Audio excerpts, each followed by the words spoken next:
For the state, Patricia Blaster for the state. and appearances for the public defender in Osceola County. Peter Schmier on behalf of the PD's office. All right, good morning. Let's go ahead and start. Judge, the CEO's request that you take some, Go ahead, Judge, I'm sir. sorry, the CEO's request that you take somebody out of order. Sure. The gentleman's name is Mr. Nari Perez Cuevas. He's in a reset on page 3. Yes, hang on. State one, pulling the paperwork for that one. I understand the initial appearance is yesterday. Judge Epperson gave 24 hours to file a supplemental affidavit. I have not seen that supplemental affidavit yet. And that same issue is with regard to the companion case, Mr. Rivera. Mr. Rivera. So what says the Cruz. state? Give me one quick second.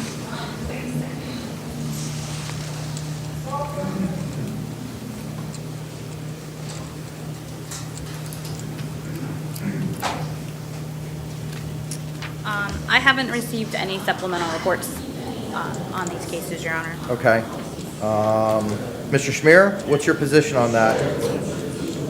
Well, the state already had 24 hours to come up with a supplemental authority or a filing. They had not done so, so I'm asking the court to find no probable cause based on the fact pattern that's in the charging affidavit. There's nobody identifies either the two assailants of the victim in this case, apart from saying it was the big guy, whatever that means. So the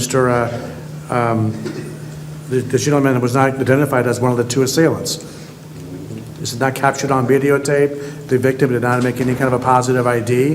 There's some kind of a conclusory allegation that the two co-defendants were later identified. It doesn't exactly say why or how. State, what do you say to that?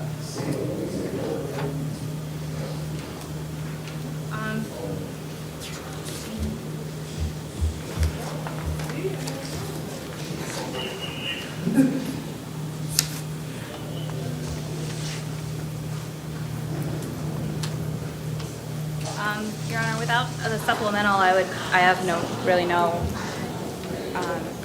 nothing to dispute. Okay. What these are. Mr. Schmier, what is it you want me to do?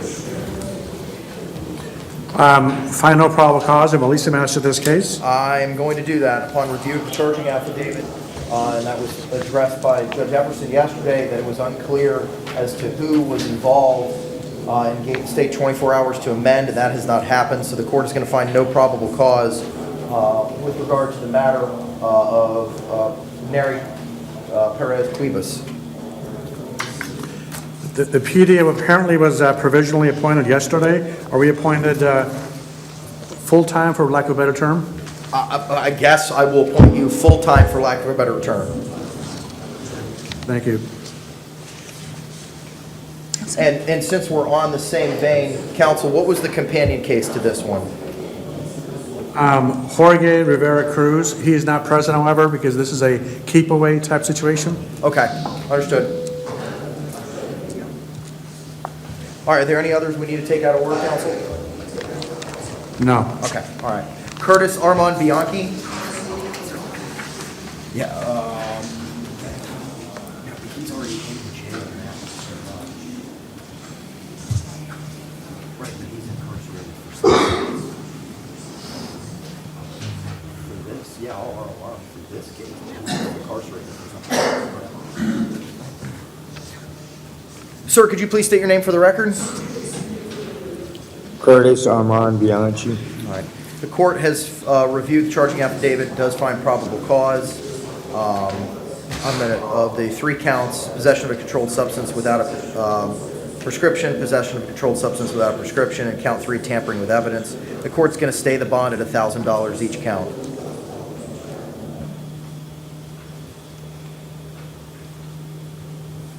Are we going to be appointed? Mr. Bianchi Yes. was not here to fill out the, okay. The public defender will be appointed to Mr. Bianchi in this matter. Thank you, sir. Thank you. William Charles Brown.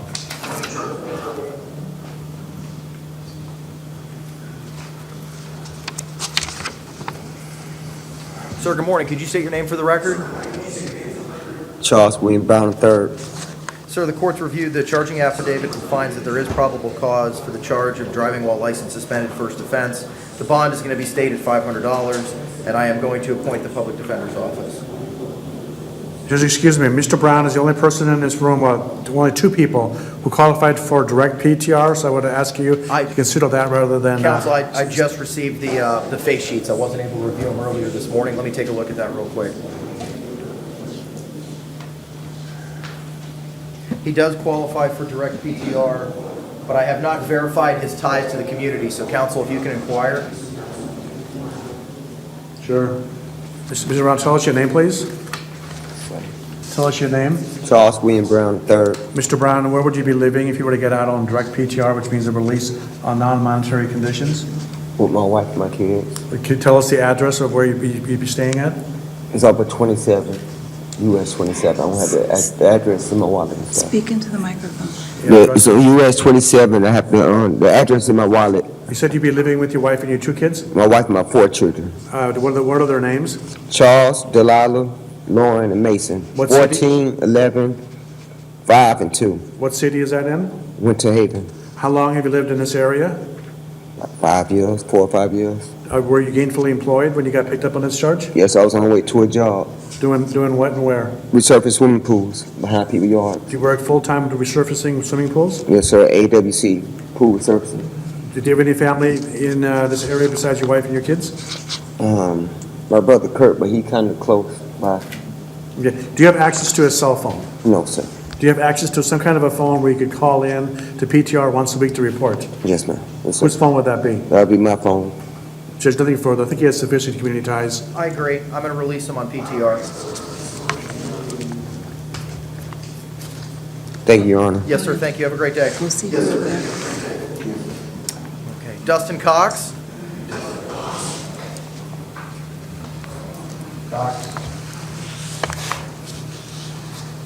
Oh, he's in the hospital, Your Honor. Okay, we'll reset him then.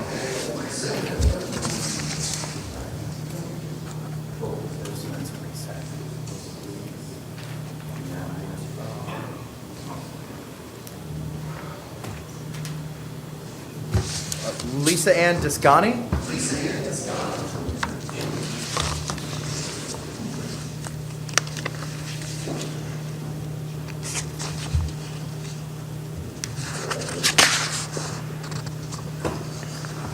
Yes. Good morning, ma'am. Could you please state your full name for the record? Lisa Ann Descani. All right.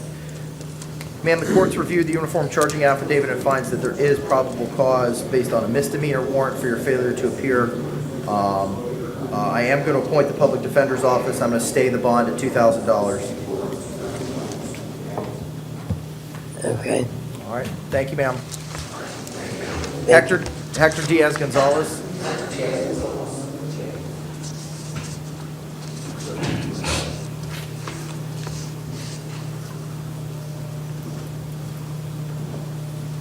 Good morning, sir. Could you state your name for the record? Hector Diaz Gonzalez. All right. The court finds, after reviewing the uniform charging affidavit, that there is probable cause for the 3 counts. Count 1, improper exhibition of any weapon. Count 2, tampering with or fabricating physical evidence. And count 3, false information during a missing person or felony investigation. I'm going to stay the bond as follows. Count 1, 500. Count 2, 1,000. Count 3, 500. Does he qualify for representation by the public defender's office? Judge, he did not fill out an affidavit of insolvency, so he was not declared indigent. Okay. Sir, did you afford the opportunity to fill that out later? The clerk's not even here, so they have them fill it out before you get on the bench, they make your determination, and the clerk's already left. Okay. Well, I guess I'll temporarily appoint the public defender office until the completion of that application to see if he qualifies for representation by the public defender's office. Judge, if you allow me the opportunity to make a PC argument then, if you can allow us to be temporarily appointed, I'll make a probable cause challenge, not only in one of the cases, not on the ag assault, with a deadly weapon situation, because that's something I'm not going to argue, but I'm going to argue the lack of probable cause on the companion case where he's charged with improper exhibition of a firearm, giving false information to a law enforcement officer, and tampering with physical evidence. As far as the improper exhibition of a firearm, the statute requires not only possession, but he has to exhibit that weapon in either a rude, careless, threatening, or angry manner.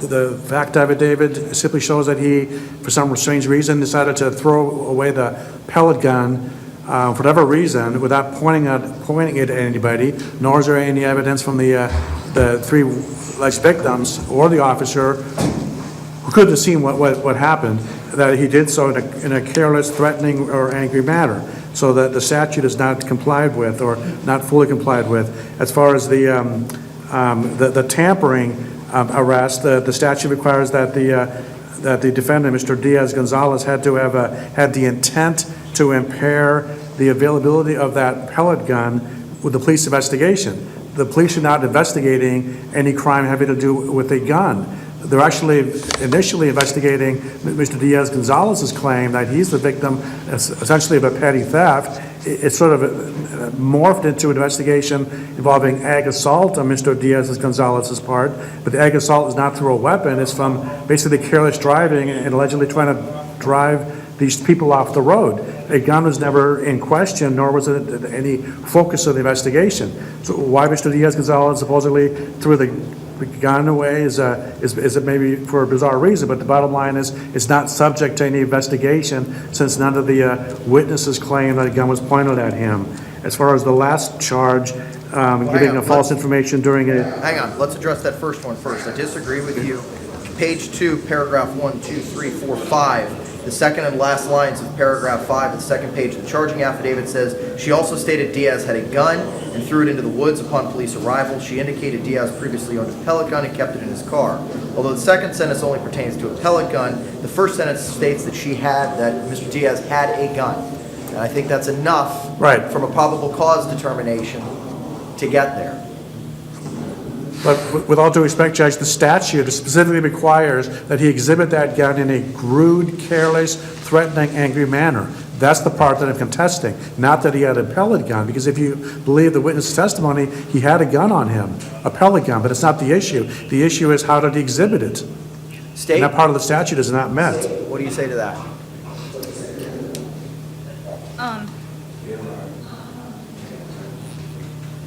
Your Honor, the state agrees with you, and that the victim did state that she was in fear for her life. I think that would display a careless, or threatening manner with the gun. I think there's enough there. I mean, if a motion to dismiss needs to be filed, that needs to be filed. This is just an initial appearance.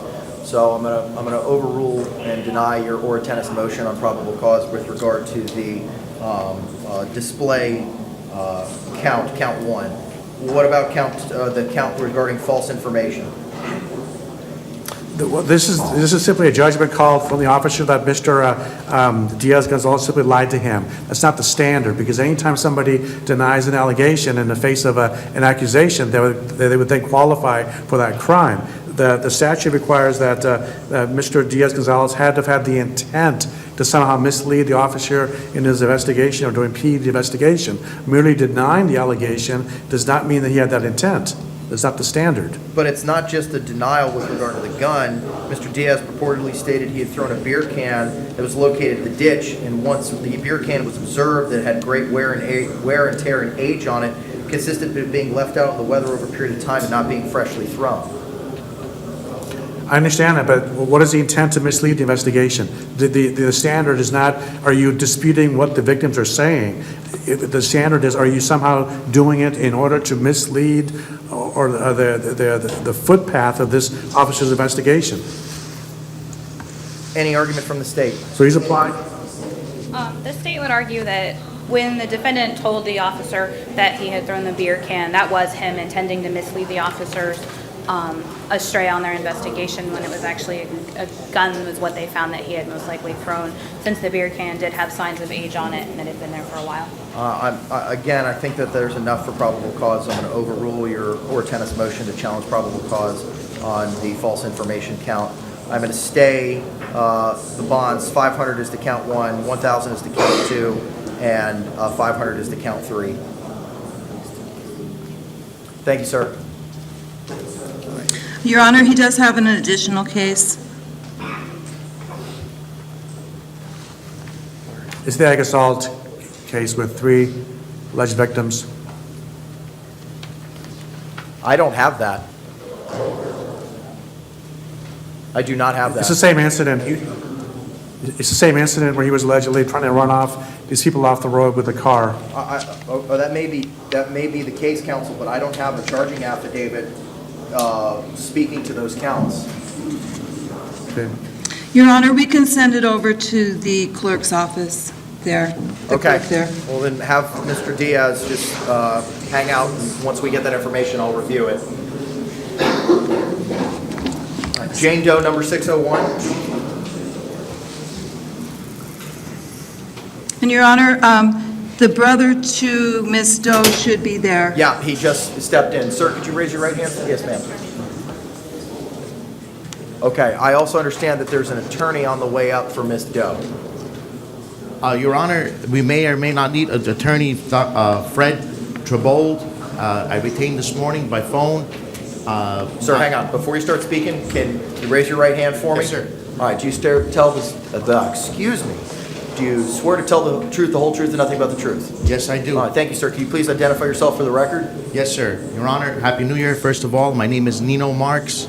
I'm here on behalf of my kid sister, Dina Marks, who happens to be a patient, a MS patient. She was here in town with me under my supervision. I took her to a doctor at University of Miami. I have with me medical records stating her name, prescriptions with her name.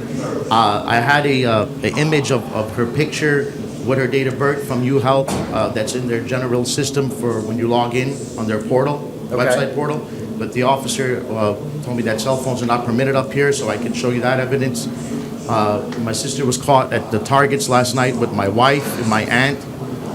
There was a lot of confusion as to a credit card that was denied, but the items were already bagged, and then she mistakenly thought that things were paid for because they were in bags. She didn't know about the credit card that was voided. She was walked out of the store, and the store manager called the police to press charges for theft, petty theft. This is her first case. She's never been arrested before. She's very sick, Your Honor.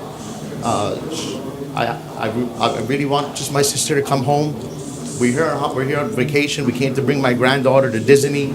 She's also a season pass holder. They have her fingerprint at Disney. We was in the parks this whole week. They were just trying to pick up a few items for New Year's Eve last night. This is a very unfortunate event, and I would plead to the mercy of the court if they would just release her, please, to us. She is my sister. I can present my ID. We share the same last name. I have the prescriptions here. I have doctor diagnosis. Her doctor is Dr. Crystal Dixon. She's a neurologist at the University of Miami. You could even verify with the doctor that she's her patient. My mom and dad is in New Jersey. Where do you live, Anxiously sir? waiting to hear the You verdict. said you're vacationing. Where are you vacationing from? But she resides in New Jersey. I live in Hollywood, Florida. But Okay. I picked her up and bring her over here to take her to a specialist in Miami for her MS. She has multiple sclerosis. And on the way back to take her back home to my parents, we stopped at Disney because it's my granddaughter's birthday. And she went to Targets last night, and this is where this event happened. So I'm pleading with the court, please, to release my sister, please. Counsel? She's never been in any trouble. Hang on, sir. Sir, can you make Please, your... before Your Honor. Yes, sir. My name is Frederick Trebold. If I ask the court at this time to accept the or tennis notice of appearance that I will file in writing. I see I was gonna proper testimony from. If you want, he kind of beat you here. Yeah. He's told me some things, but if you want to further inquire, you can. So the defendant's your sister? Or Yes, I explain. I don't know when you walked into I the just court, got okay. Mr. Trebold, but to your knowledge, has she ever been arrested before? Never. I just they actually did run her That fingerprints through the FBI. And Mr. nothing Marks, came back. Mr. Marks. Okay. If this court were to grant a bond, would you be the person responsible for? 100%, absolutely. Can you afford a bond of $1,000? That'd be $100 to a bondsman. I'm really strapped because I'm on vacation and Walt Disney really wiped me out. Disney I can do plead that. the mercy. It is a first degree misdemeanor. Mr. Marks, can you please listen to my question and By answer? deception. Can you just listen to my question and answer just that question, please? I really can't, no. How much of a bond can you afford? Well, I was told that it possibly would be around $250 and for something like this. Okay. Just the first offense. Has anyone explained to you how bonds work? No, I've never been in any trouble. Let me I've ask- never had any bonds. Would you be able to use, have you already spoken with a bondsman? No, You haven't spoken with any bondsman yet? no, just the one that recommended me. Okay, so, but you have spoken to a bondsman? No, no. What's that? You haven't met with you haven't spoken to any bondsman? No, I have, yes, on the Yeah, phone. okay, you have spoken to a bondsman. Yes. All right. Do you understand that a surety bond would require 10%? It was less than 1,000? Sorry for leading, Judge, but trying to make this faster. Oh, okay, I understand what you're saying. Could you afford $100 for a bond? Yes, absolutely. I'm sorry, Your Honor, I apologize for my No ignorance. apologies necessary. All right. Your Honor, I believe, based on the proffers that I've made and the prior testimony defendant, I don't have any further questions. Turn it to the state. State, any inquiry? No questions from the state, Your Honor. The court does find. Your Honor, Yes. this is Pat Hill on behalf of PTR. Yes, ma'am. If you do accept her identity as Nina Marks, she would at that time qualify for direct non-monetary PTR release. Okay. Ma'am, has she been sworn in? Yes, Okay. Ma'am, can you please identify your name for the record? yes, Your Honor. Dina Marks. And what's your date of birth? August the 8th, 1989. Sir, what's her date of birth? Yes, sir, August 8, 1989. Okay, look, I find that there is probable cause. I'm going to release her direct PTR. Thank you, Your Honor. Okay? So no bond, no nothing. You'll be able to get out sometime today, ma'am, okay? Happy New Year, Your Honor. Thank you so Thank you, much. Your Honor. Thank you, Your Honor. Anything further, counsel? Your Honor, this is my first time before you. Welcome to the you, bench, sir. Judge. Your Honor, since I don't have any other matters before this court, with your permission, may I be excused? Yes, sir, you may. Very nice to meet you. Happy New Year, sir. Pleasure. Are you going to come visit us on the criminal side at all, or are you? I'm in Unified Family in Osceola for at least the next 2 years, so I'll Okay. come to the criminal You side won't- soon. You'll see me, you can see what you won't see me. I don't do family, but I do practice criminal. But if you do, I hope, well, if you get the chance, I hope you do, because the Osceola County Defense Bar is very welcoming to judges, and we'd love to have you over there. But Excellent. Thank you. I appreciate But the once again, we invitation. finish. I'm excused, Judge. Yes, sir, you Thank are. you. Thank you very much.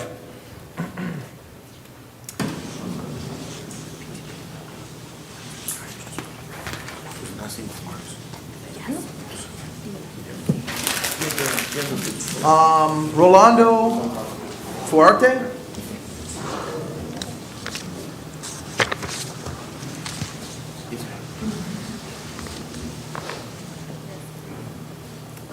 All right, sir, good morning. Can you please Good state your morning, name for the Your Honor. record? Yes, Rolando Fuerte, All sir. right. Sir, I've reviewed the felony warrant for your violation of probation on an active warrant. The court is going to stay the bond at none, and I do find that there is probable cause. To the extent the public defender has not been appointed, I will appoint the public defender. Thank you, sir. Your Honor, Pat Hill on behalf of PTR. The documents for Hector Diaz has been sent, and the clerk should have received them now. Okay, perfect, thank you. We do not have them yet. Do we have the documents? For Mr. Diaz. It would have been sent by email. No, it would have been sent by email. No, you have not given it to me yet. That might be it there. Yep. All right, we're printing it out now. While we're printing it out, let me just move on to the next one. Hildelberto Antonio Gonzalez. He bonded, Your Honor. Okay. I do find that there is probable cause. Does he qualify for representation by the Public Defender's Office? Yes, he does. All right, I'll appoint the Public Defender.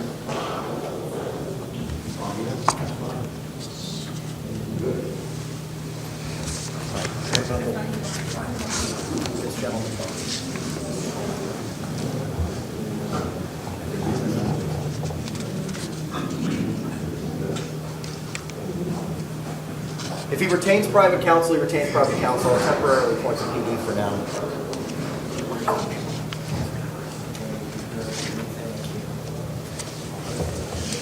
Hector Diaz Gonzalez.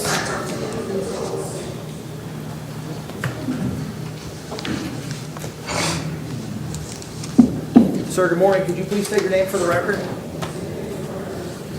Hector Diaz Gonzalez. Okay. Mr. Schmier, I anticipate you want to make another argument. Actually, not on the Agasol case. I made the argument on the other case, so no. Oh, okay. All right. I have not had the opportunity to review this. Okay, it's the same allegations from the prior case.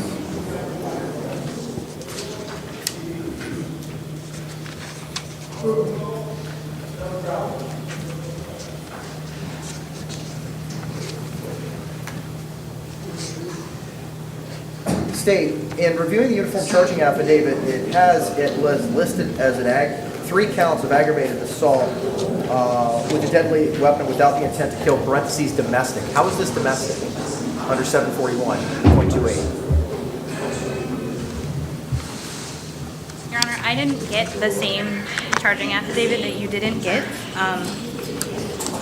So I only have paperwork on the first case. It's the same. Is it the same? It's Okay. the same facts.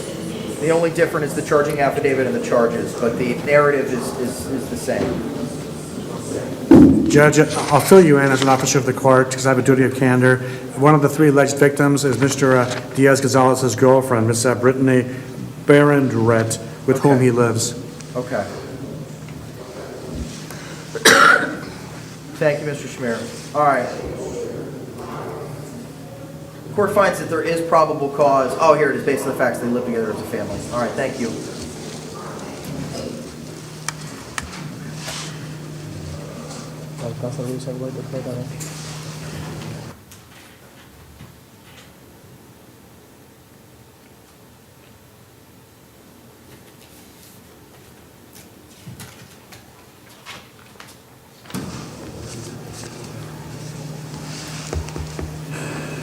All right, court finds that there is probable cause. I'm going to set, for all 3 counts, I'm going to set bond at $2,500 for each count.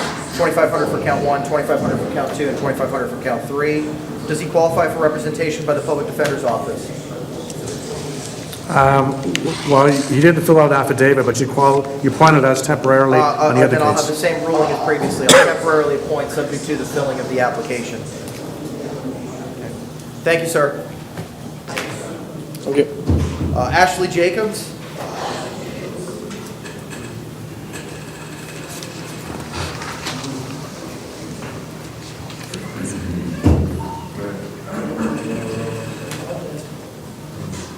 Ma'am, good morning. Could you please state your name for the record? Ashley Jacobs. Court has reviewed the uniform charging affidavit and does find that there is probable cause. Does she qualify for representation by the Public Defender's Office? Judge, she wasn't brought over in the morning to fill out the affidavits. All right, so we'll temporarily appoint the Public Defender's Office subject to the completion of the application. I see that she may qualify for direct PTR, but the community ties need to be verified. So, Mr. Schmier, if you can inquire. Ms. Jacobs, please tell us where you would be staying if you were to get out on PTR. Sorry? The address? Yes. 266 Cobalt Drive. Can you speak up a little bit or get closer to the mic? 266 Cobalt Drive. Who else lives there? They're friends of mine. Okay, how long have you lived at this address, if at all? I've been there for 6 months. 6 months, and prior to that, where have you been living? My parents. Where? In Lake County. Tell us how long you've been living in the area, but not necessarily Osceola, but Orange Lake and so I've been forth. here my entire life. I was born in Florida. And when you said your entire life, how many years of that? been? 32 years. Were you working when you got picked up on this charge? No. How many relatives do you have living in the area? My entire family lives here. Such as? Over 15 family members. My parents, my aunt, my uncle, my brothers, and my sisters. Have you ever failed to appear for court before? No. Do you have access to a cell phone or a landline where you could call PTR to report once a week? Yes. You do? Yes. Whose phone number would that be? Your phone or somebody else's? Someone else's. Judge, not any further. Okay. All right. The court finds that you do qualify for pretrial release, so I will release you, ma'am. But I'm also going to further advise you to not return to the scene of the offense, which is the Walmart located at 904 Cypress Parkway in Kissimmee, Florida, okay? Thank you. Yes, ma'am, thank you. Kimora Lee Johnson.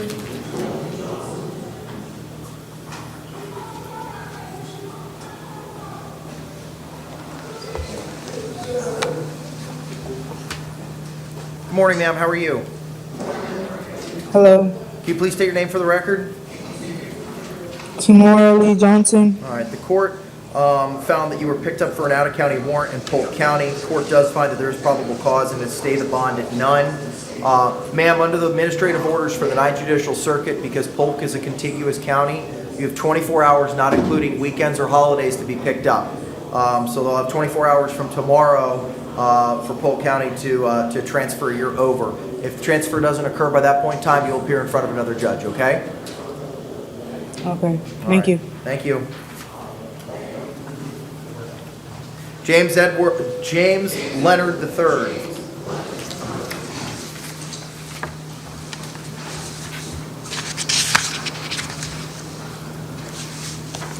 III. All right, good morning, sir. We're here on two matters, 19 CT 2468 and 19 CT 267.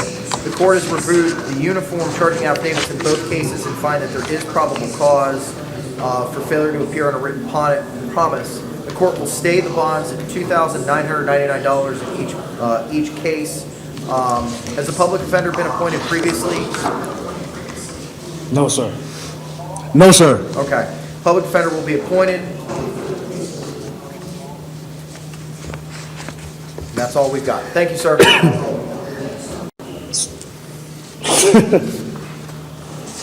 Alvis Martinez Santiago.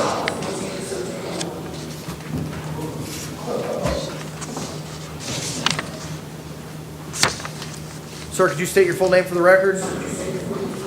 Alvis Martinez Santiago. All right, we're here on an out-of-county warrant from Hillsborough County. I do find that there is probable cause. The bond will be stayed at none.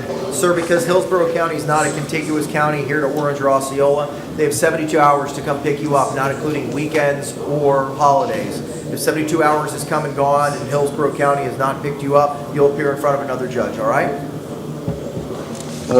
Thank you. Thank you. Marcelo Scott Pinoche.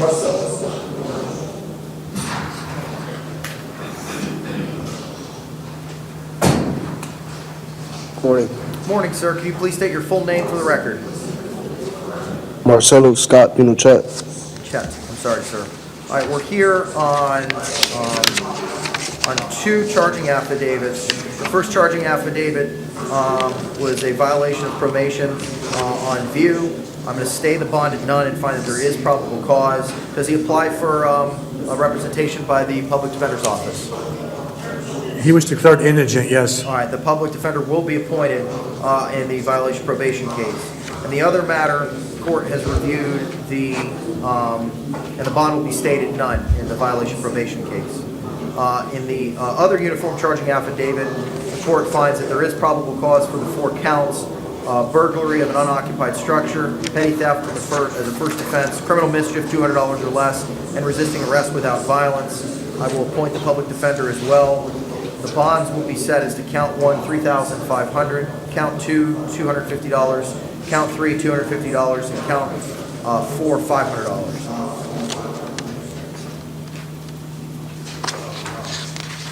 Thank you, sir.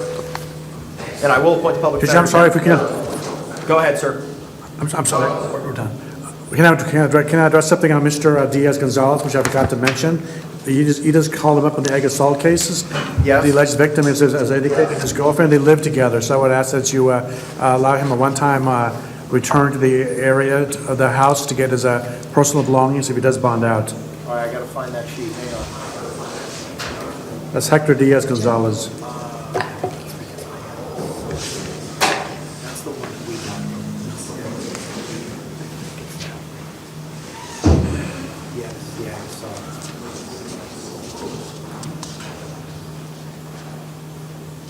it. Do they live? They do live together, do they not?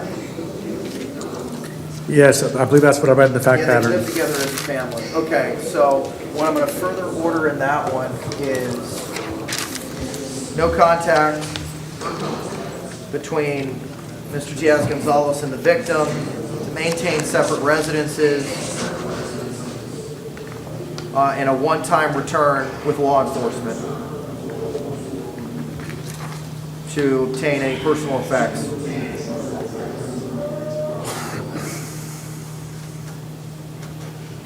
All right, Jose Miguel Rios Matias.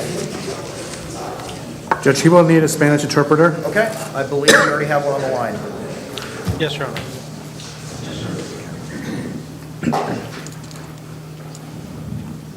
Good morning, sir. Could you please identify yourself for the record? Señor, ¿cuál es su nombre? José Miguel Ríos Matías. José Miguel Ríos Matías. All right, sir. Court's reviewed the uniform charging affidavit and does find that there is probable cause. Does he qualify for representation by the public defender's office? He did not fill out an affidavit before today, I think because of the language issue. Okay, I'll temporarily appoint subject to the completion of the application. The court finds that there is probable cause. I'm going to set a bond at $2,000. Sir, you have no contact with the victim in this case, not return to the scene of the offense, which is 4115 Spitfire Avenue, to maintain a separate resident, and I'll allow you one time to return with law enforcement to retrieve any personal belongings. Muy bien, señor. Determino que hay motivo fundado según el affidavit y voy a nombrarle provisionalmente a un defensor público. Como ya dije, si determino que existe motivo fundado para esta acusación, la fianza será de $2,000. Los requisitos serán que le está prohibido el contacto con la supuesta víctima en este caso, le está prohibido regresar al lugar de los hechos, donde la dirección es el 4115 Spitfire Avenue. También tiene que vivir en una residencia separada, pero le permito regresar una vez, pero tiene que estar acompañado de las autoridades para poder recoger artículos personales.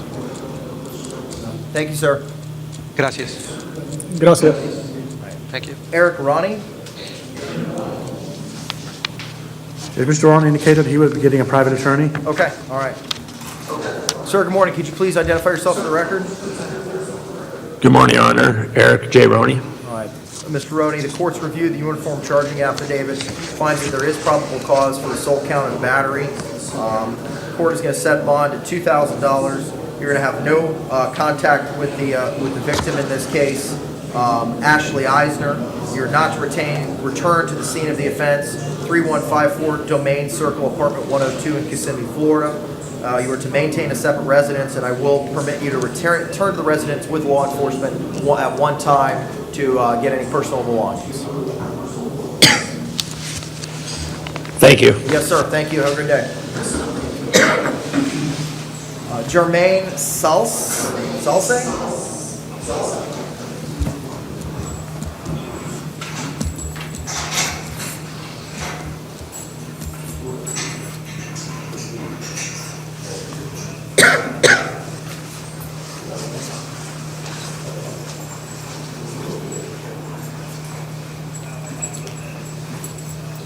Morning, Your Honor. Good morning, sir. Could you please identify yourself for the record?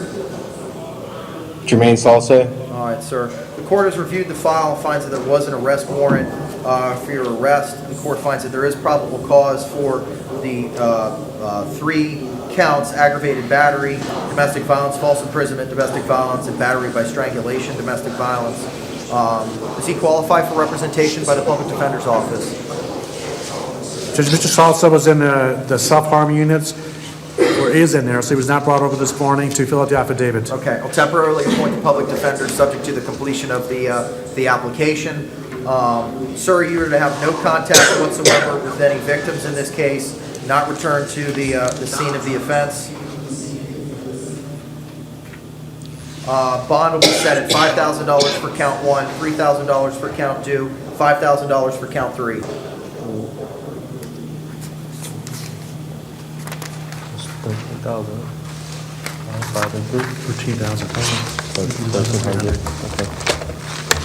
Thank you. Thank you, sir. Thank you, Your Honor.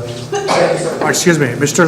Salza, I'm sorry, did you give him a one-time only exception to go back to get his belongings?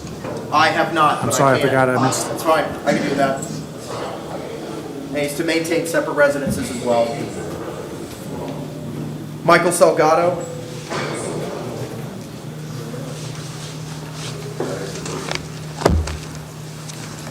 Mike Salgado. Good morning, sir. Case number 2019 MM3295. The court has reviewed the file, finds that there is probable cause. There was an arrest warrant. I'm going to stay the bond at none. Does he qualify for representation by the public defender in that, or is he already represented by the public defender? I don't know. He was not appointed. He didn't fill out an affidavit. Okay. I don't think he was even here for that. Well, it was a failure to appear for a pretrial, so I don't know if he's represented. The court will, hang on.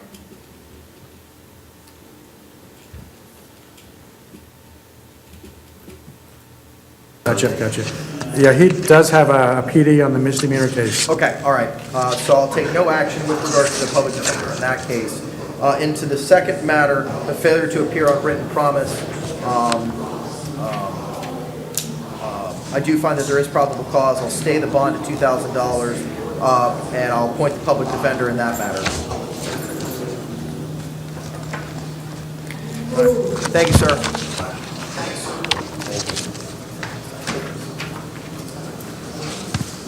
Franklin Sanchez?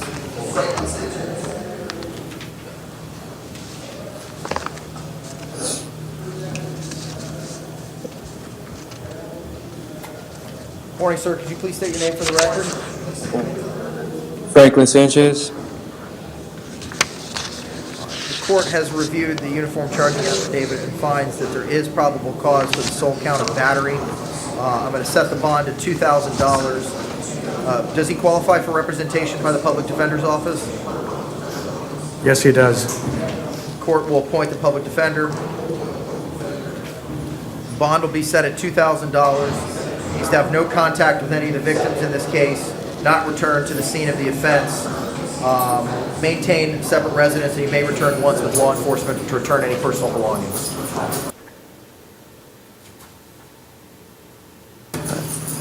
Thank you. Yes, thank you.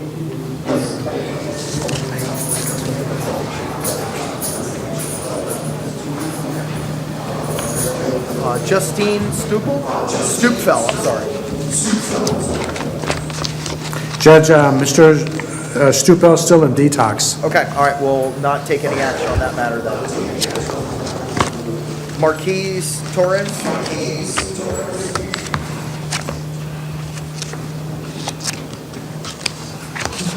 Marquise Torres. Good morning, sir.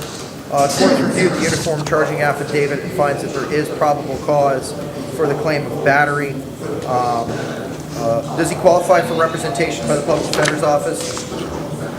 Judge, I don't think he was here this morning to fill out the affidavit, so he's not been declared indigent or not indigent. Okay, I do have an advice to defendant first appearance form. It says he's financially unable to afford a lawyer, so I will provisionally and temporarily appoint the public defender. I do see that there's a witness here. Ma'am, could you state your name for the record? I'm sorry, speak into the microphone a little closer. Laura Parati. Hang on a second, sir. All right. Ma'am, could you raise your right hand for me? All right, clerk, could you swear her in? Do you swear to tell the truth, whole truth, and nothing but the truth, so help you God? Yes, Your Honor. Hi, ma'am. Is there anything that you'd like to tell me? I'm here to get him out. Okay, all right. Any inquiry from the state? Well, obviously, she's not afraid of him, so she wants to have contact with him, I take it. We may be getting Ma'am, there. do you want to have... Let me see what inquiry the state has, and then, Mr. Schmier, you'll have your opportunity. Okay, sorry. Yes, Your Honor. Give me one quick second. What is your relationship with the defendant? He's my boyfriend. Boyfriend?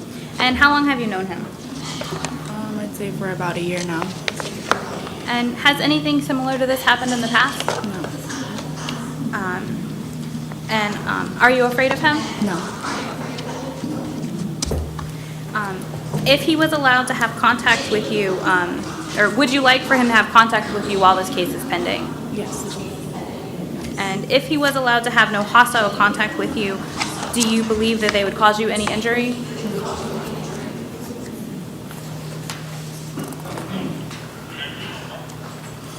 And are you afraid of him? No, ma'am. No further questions from the state, Your Honor. Fair? None. Okay. All right, ma'am, in the year that you've been in a relationship with Mr. Torres, has anything like this ever happened previously? Have you never seen him aggressive towards you or violent? Okay.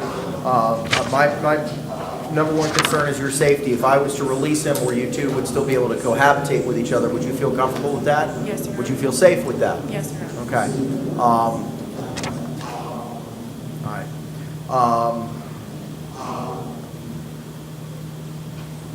I'm going to set bond at $2,000. I do find that there is probable cause. I'm going to require that there's no hostile or violent contact between Mr. Torres and you, ma'am, all right? Counsel, if you could explain to Mr. Torres what that means. You can do it off the record. Certainly. You don't need to do it right now, but if you could explain Okay. that to him. Okay. All right.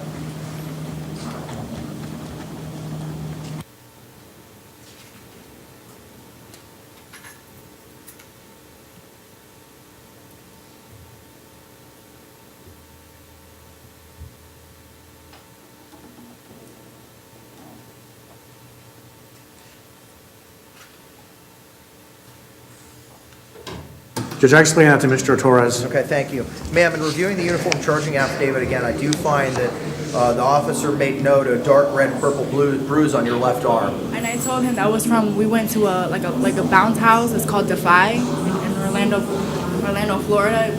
We had went there recently with his daughter, and you could jump around. I fell a couple times. and Okay, that's how I but that wasn't through any physical impact or No, touching no. by Mr. Torres? No, Your Honor. Okay, all right. All right, court's ruling seems to stay the same. Bond at $2,000, no hostile or violent contact with the victim.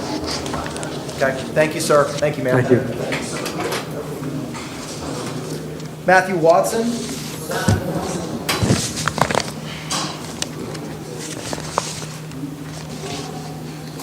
Morning, sir. Could you state your name for the record? Good morning, Your Honor. Matthew Watson. Okay. The court has reviewed the charging affidavit and does find that there is probable cause. There was a felony warrant for your arrest. PTR, can you advise as to whether or not he qualifies for PTR? Because it's yes and no on the information I was provided. He actually does qualify, Judge. He had a DOC hold that ended today. So with that being said, once it was removed, he does qualify for a direct pretrial release. That's what I'm recommending. Okay, all right. Does he qualify for representation by the public defender's office? Yes, he does. All right, I'll appoint the public defender, and sir, do you have a cell phone or a telephone that can be accessed by you so you can get in touch with PTR on a weekly basis? Yes, Your Honor. All right, what do you do for a living? Do you work? Do you have a job? Yes, Your Honor. What do you do? Yes, Your Honor. I work at Apple Incorporation, Orlando, Florida. Okay, you full-time I'm or a sales part-time? representative. Full-time. Well, part-time, I'm in college as well. Okay, all right. All right, the court's going to release you on PTR on both counts. Count 1, grand theft auto, and count 2, grand theft between $300 and $5,000. I do find there is probable cause for both counts. Appreciate it. Thank you, sir. Michael Wentz.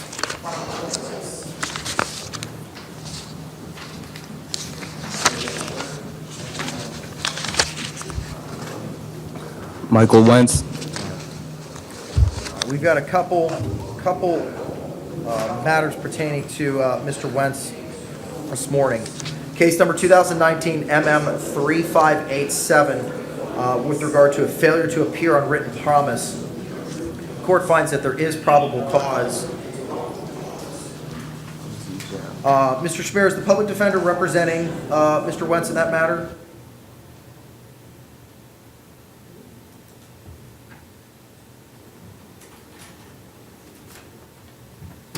Mr. Wentz doesn't really know. He bonded out, so he doesn't really know, quite frankly. Okay, all right. The court's going to provisionally appoint the public defender in 19 MM 35877, and will stay the bond at $2,000. With regard to case number 2019 CF 4167,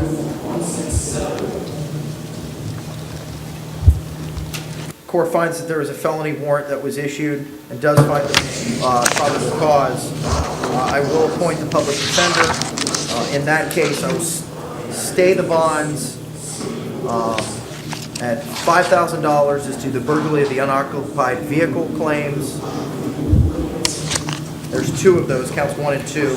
Count 3, a burglary of an unoccupied dwelling unarmed. Count 3, I'll stay at $10,000. And the count 4, petty theft, I'll stay at $500. With regard to 2019 MM 3587,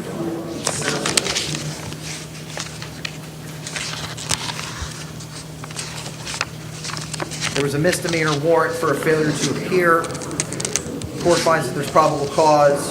We'll stay the bond at $2,000 and I'll provisionally appoint the public defender. The last matter, 2019 CF 4172. There was an arrest warrant for the 2 counts, unarmed, unoccupied conveyance burglary and petty theft. Court finds that there is probable cause. We'll stay the bond at $5,000 as to count 1, $500 as to count 2. Does he qualify for representation by the public defender in that matter, Mr. Schmier? Yes, he does. All right, court will appoint the public defender. All right, thank you, sir.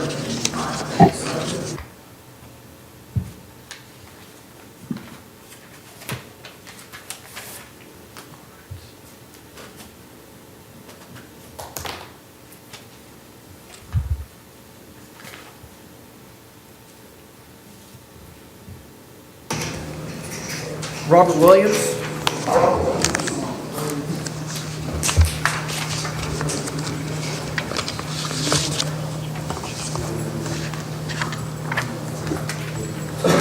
Good morning, sir. Good morning, sir. Could you state your name for the record? Robert Williams. All right. We're here on 2 matters. First is case number 2019 CF 4097. The court has reviewed the arrest warrant, finds that there is probable cause for that count. Sir, you are not to return to the scene of the offense. Does he qualify for representation by the public defender's office? Judge, Mr. Williams did not fill out an affidavit. Okay, we'll temporarily appoint the public defender's office until completion of the affidavit. I'm going to stay the bond at $1,500. In case number 2019 CF 4093, court has reviewed the arrest affidavit, does find that there's probable cause for the sole count. Paperwork has not been completed for, in that case either. The application of the affidavit has not been completed, right, Mr. Schmier? All right. That's correct. Will provisionally appoint the public defender subject to that form being filled out. Court's going to stay the bond at $1,500 and order Mr. Williams not to return to the scene of the offense. Maria Withy.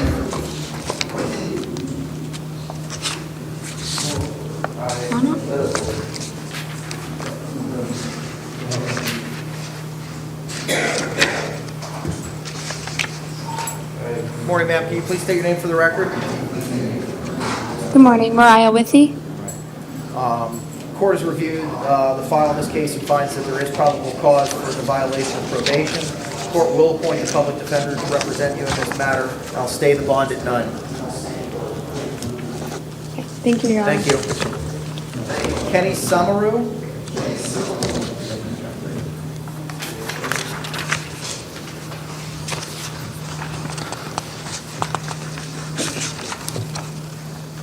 Sir, could you state your name for the record? Kenny Samaru. All right. The court has reviewed the file in this case and finds that there is probable cause for an on-view violation of probation. Bond will be stayed at none. Does he qualify for representation by the public defender's office? Judge, Mr. Samaru is charged with the VOP out of Volusia County. Oh, he is? Okay. Well, sir, I'm going to stay the bond at none.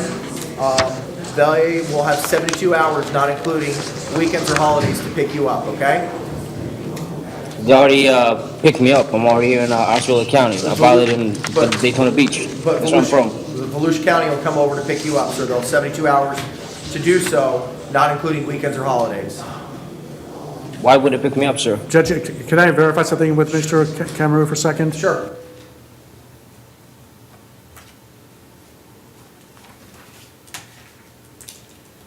Similarly transported. Judge, there's a misunderstanding. What I have is an arrest affidavit from Volusia County, which led me to believe he was on probation out of Daytona. But Mr. Semaru informs me that actually he's on probation here in Osceola, not Volusia. Okay, all right, well, that clarifies that. Yes, sir. Okay, thank you, sir. So, no, sir, you will not be transported. I still find that there's probable cause. I'm going to set the bond at none. I will appoint the public defender to represent you.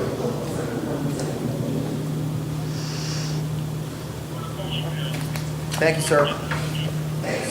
Thank you. Joshua Shepard.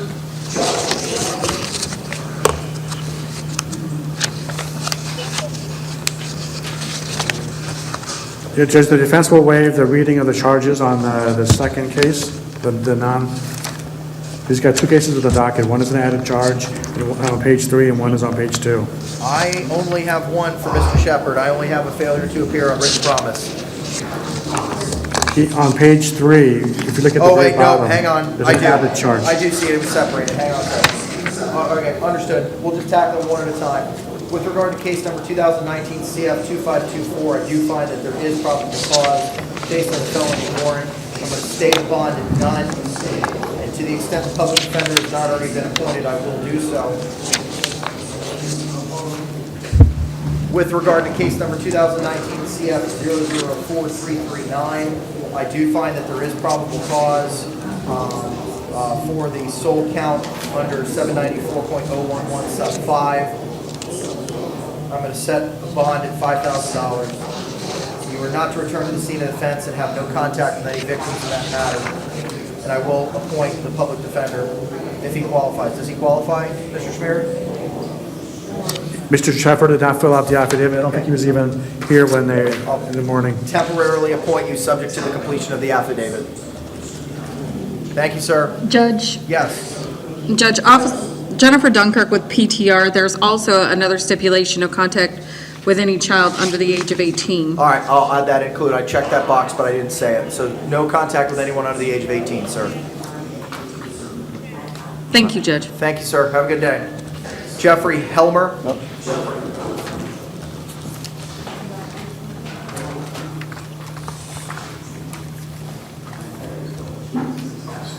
Good afternoon. Good afternoon, sir. Could you state your full name for the record?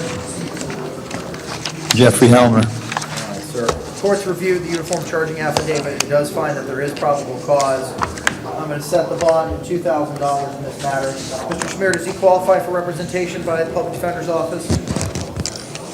I don't know. He was not here to fill out the affidavit. He was apparently provisionally appointed yesterday to us. I will provisionally appoint him again, subject to the completion of the affidavit. Sir, you are to have no contact with the victim, Teresa May Alvarez. You are to maintain separate residences as well. Thank you, sir. Thank you. Christopher Polizzi. Judge, he's still detoxing. He needs to be reset. Okay, we'll reset him for tomorrow. John Ray Queen. He apparently refused to come over today. All right, so there's Ms. Pod? three matters with Mr. Ray Queen.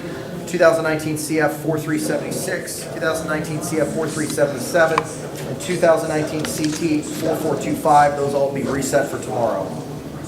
Lastly, Jorge Luis Rivera Cruz.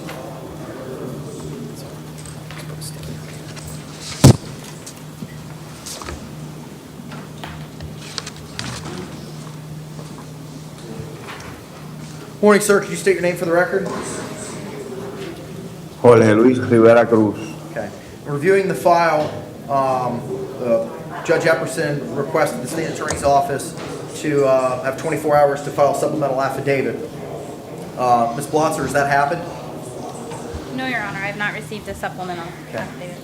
Any argument from Mr. Schmier? I'll make the same argument on behalf of Mr. Neri Perez Cubas. ID is obviously an issue. The video camera did not pick up the actual fight. The victim, Mr. Robinson, did not identify any of his two assailants by name. There's no admission, so given that, I would argue there's no PC for the charge. The court is going to rely on the same argument Mr. Schmier made in case number 2019 CF 4379. I do find that there is not probable cause, that the state did not file a supplemental affidavit within 24 hours. So he'll be, Mr. Rivera Cruz will be released on his own recognizance with regard to that claim, or that count, rather. Okay? Thank you, sir. And is the PD appointed? PD is appointed. Is the PD appointed, Mr.? Well, if I'm RORA on that claim, why would I appoint the PD? Well, that's why I wondered, because you appointed us on Mr. Neri Perez Cubas's case despite finding no PC. Then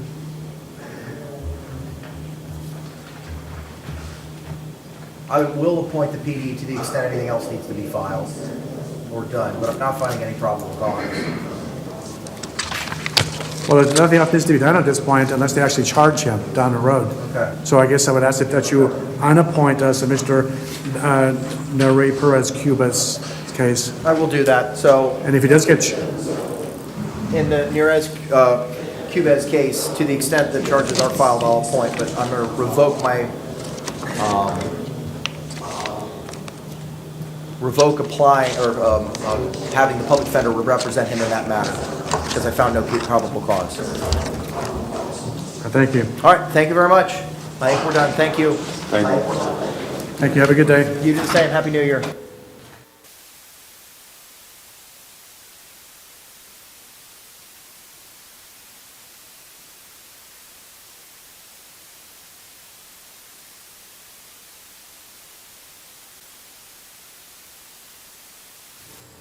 All right, we're on the record. Let me get appearances from the state Patricia Blotzer for the state. and from the Public Defender's Office. Aaron Zeilberger with the Orange County Public Defender's Office. Sir, could you spell your last name for me? Yes, Z-E-I-L,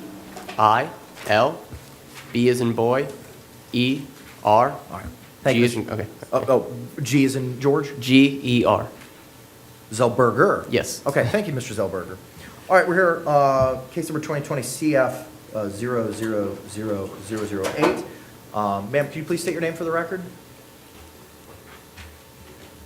Guadalupe Guerrero. Alba Guad- Guadalupe. ¿Cómo? Alba Guadalupe Guerrero. Alba Guadalupe Guerrero. All right, ma'am, the court's read the arrest affidavit in this case and finds that there is probable cause for the sole count of neglect of a child. Does she qualify for representation by the Public Defender's Office, Mr. Zellberger? Your Honor, I wasn't, It's the Spanish interpreter, so she hasn't filled out the form yet. That's correct. I'll provisionally appoint you, Public Defender's Office upon completion of the form. I understand, Your Honor. I haven't been given, I apologize, I haven't been given any of the affidavits or a roster. As I understand it, oh, The court list. And this is a movement list. They want to do this as more part of the report. Counsel, if you need a second to take a look at it.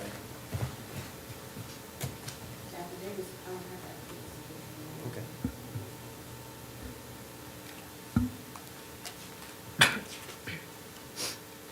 Yes, Your Honor. Sorry, say again, sir? Yes, Your Honor. Okay. Yes, she did. I do find that there is probable cause. I'm going to provisionally appoint the Public Defender's Office subject to the completion of the application for indigency. I'm going to set bond to $2,500 in this count. Thank you, ma'am. Thank you, Your Honor.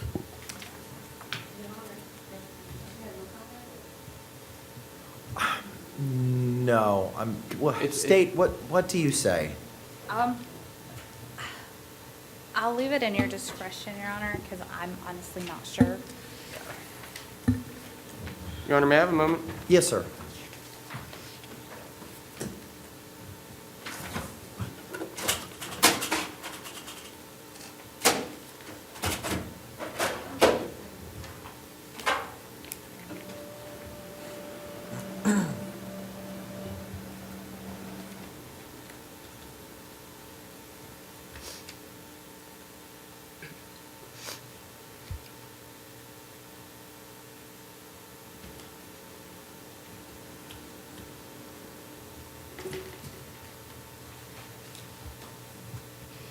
Yes, counsel. Well, Your Honor, it doesn't appear that there's a victim or anyone here to speak on their own behalf, so there's no one for me to inquire from, so I would just ask Your Honor to, I'd defer to the court on that. I'm not going to address any contact with the victim because there was no allegations in the petition of any physical interactions between the mother and the child. It's just that she was left in the back seat of the car while the mother was intoxicated. So I'm not gonna take any action on that. Yeah, yes, Your Honor. Additionally, it's not a domestic, it's neglect, it's not domestic violence, I don't know. Yeah. So I'm not going to address any contact or preventing or prohibiting any contact between the defendant and the child. All right. Thank you, ma'am.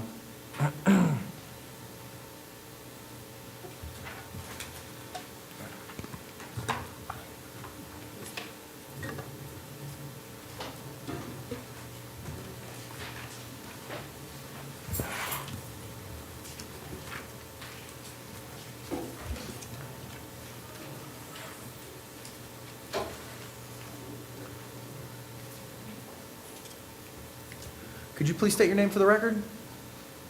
My name is Toya Sade Gully.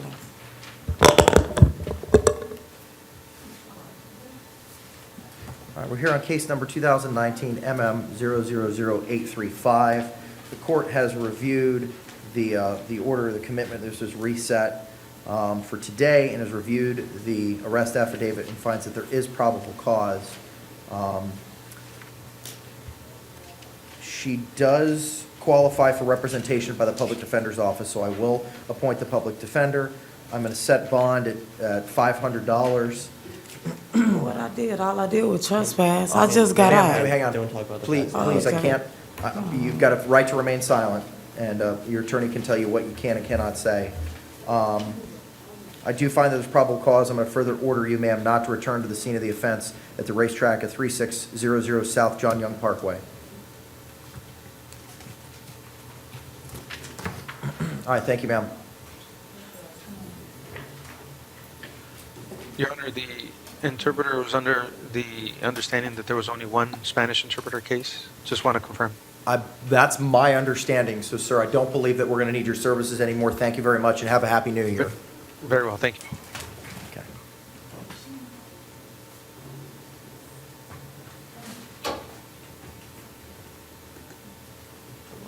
Sir, good morning. Could you state your name for the record, please? Kenneth Buford. Mr. Buford, the court has reviewed the arrest affidavit, the arrest warrant in this case, and does find that there is probable cause on each of the 4 counts. Count 1, armed burglary of an occupied dwelling. Count 2, shooting, throwing a missile into a dwelling or structure.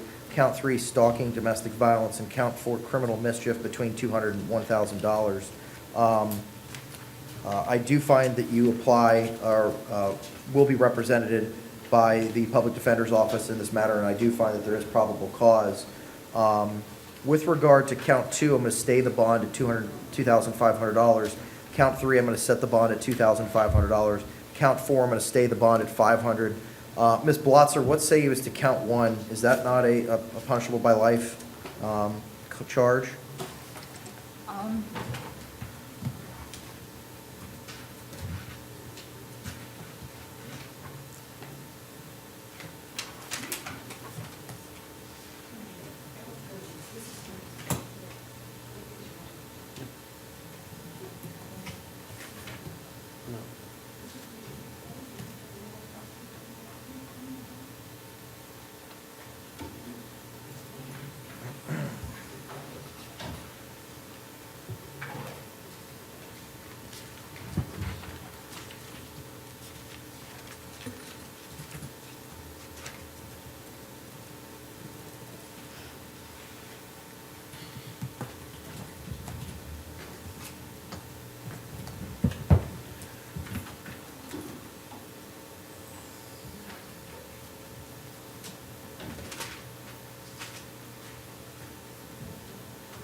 From what I see, Your Honor, it's punishable by imprisonment for a term of years not exceeding life imprisonment.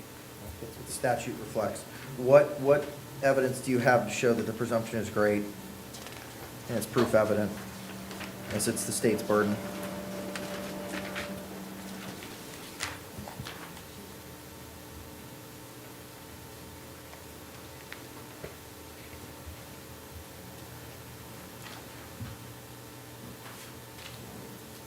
Your Honor, I don't have a warrant in front of me. Can I ask for a 24-hour reset to get that information? I can give you the warrant right now and the arrest affidavit. Counsel Broach.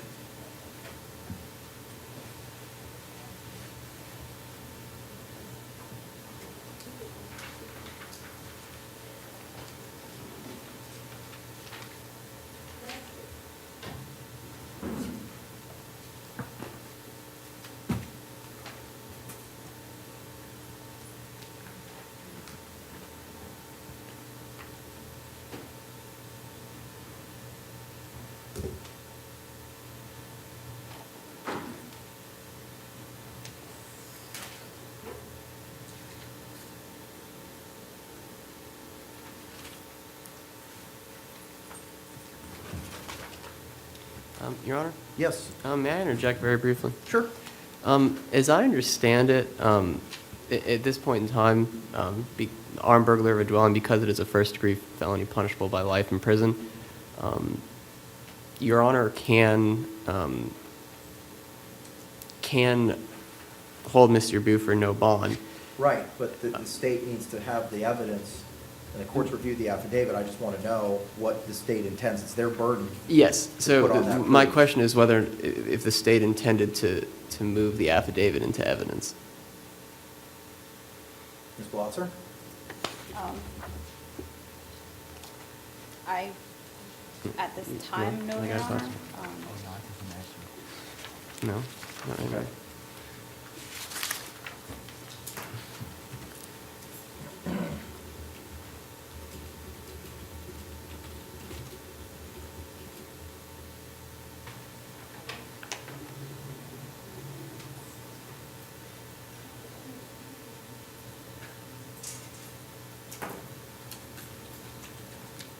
No. It would be against the advice of counsel. But even if Your Honor, sorry. No, go ahead. Even if Your Honor finds proof evident presumption great, the court still has discretion, still may give Mr. Buford a monetary bond. State? Your Honor, the state would ask for no bond. They would state that per the warrant affidavit, the victim had stated that she heard a loud boom and saw a broken window and observed a brick on the ground inside her home. It goes on to state that the defendant did pick up the brick before he left the house. So the state would argue that he be held on no bond on the armed burglary. I'm gonna stay the bond at none with regard to count one. I do find that the proof is evident and presumption is great under the statute, under 81002, sub 2, sub B, that he was armed within the dwelling with a dangerous weapon. So the bond will be stated none. Sir, you're not to have any direct contact or indirect contact with any of the victims in this case, and you're not to return to the scene of the offense. I got a question for you, right? Sir, you're gonna have to ask that of your attorney. Did you want me to return this to you, Your Honor? No. No, thank you. Yes, ma'am. Sure. That was the second one that they sent. Thank you. Sir, come on up and state your name for the record. Owen Andre Jericho. Court has reviewed the affidavit in this case, finds that there is probable cause. He does apply for representation of the public defender. I will appoint the public defender. Sir, I must stay the bond at $500 on the sole count of trespass out on property after warning. I'm going to order further, sir, that you not return to the Orlando Sentinel Building, 75 East Amelia Street. All right? Thank you, sir.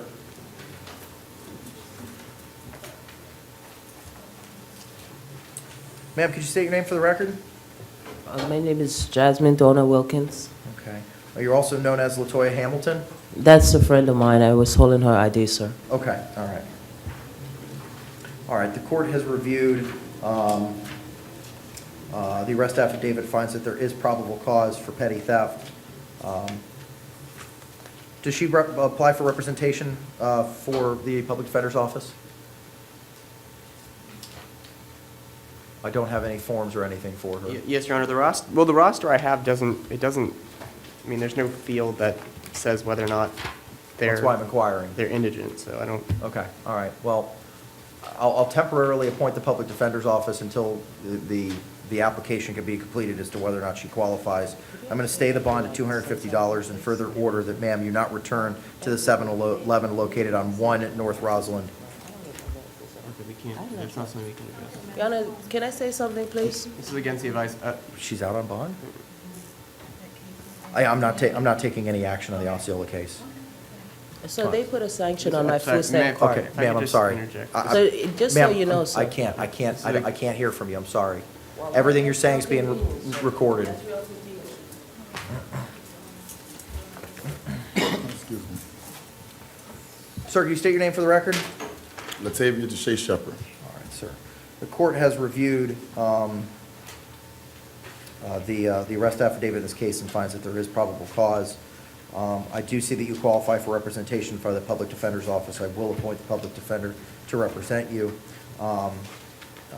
As to the 3 counts, failure to appear for possession of a controlled substance, failure to appear possession for 20 grams or less of cannabis, and failure to appear possession for drug paraphernalia, I do find probable cause. I'm going to stay the bond at none in each of those. I'm going to take no action in the other case, in 2019 CF 11195.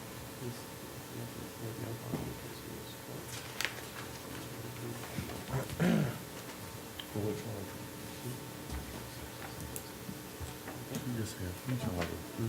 I had 1. Said cannabis condition non-legal. What's the 3rd one? Okay, that's what I want to know. Okay, no problem. So I have no bond or nothing. Okay, it's cool. I'll just get understanding. Thank you. Thank you, Honor. Yes, sir, thank you. All right, we'll go off the record for a while. I'll finish reviewing and then we'll come back. Thank you, we're done for the moment, not for the day, though. All right, we're back on the record. Let me get appearances for counsel again. Patricia Blatzer for the state. Aaron Zalberg with the Public Defender's Office, 9th Judicial Circuit. All right, let's get to work. Sure.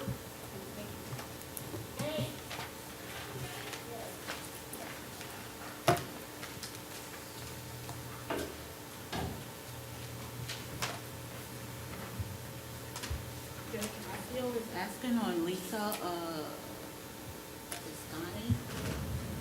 They had a bond with PTR conditions. Did the judge wanted the PTR conditions to remain on this or remove it? Let me look at that one again.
Ma'am, could you state your name for the record, please?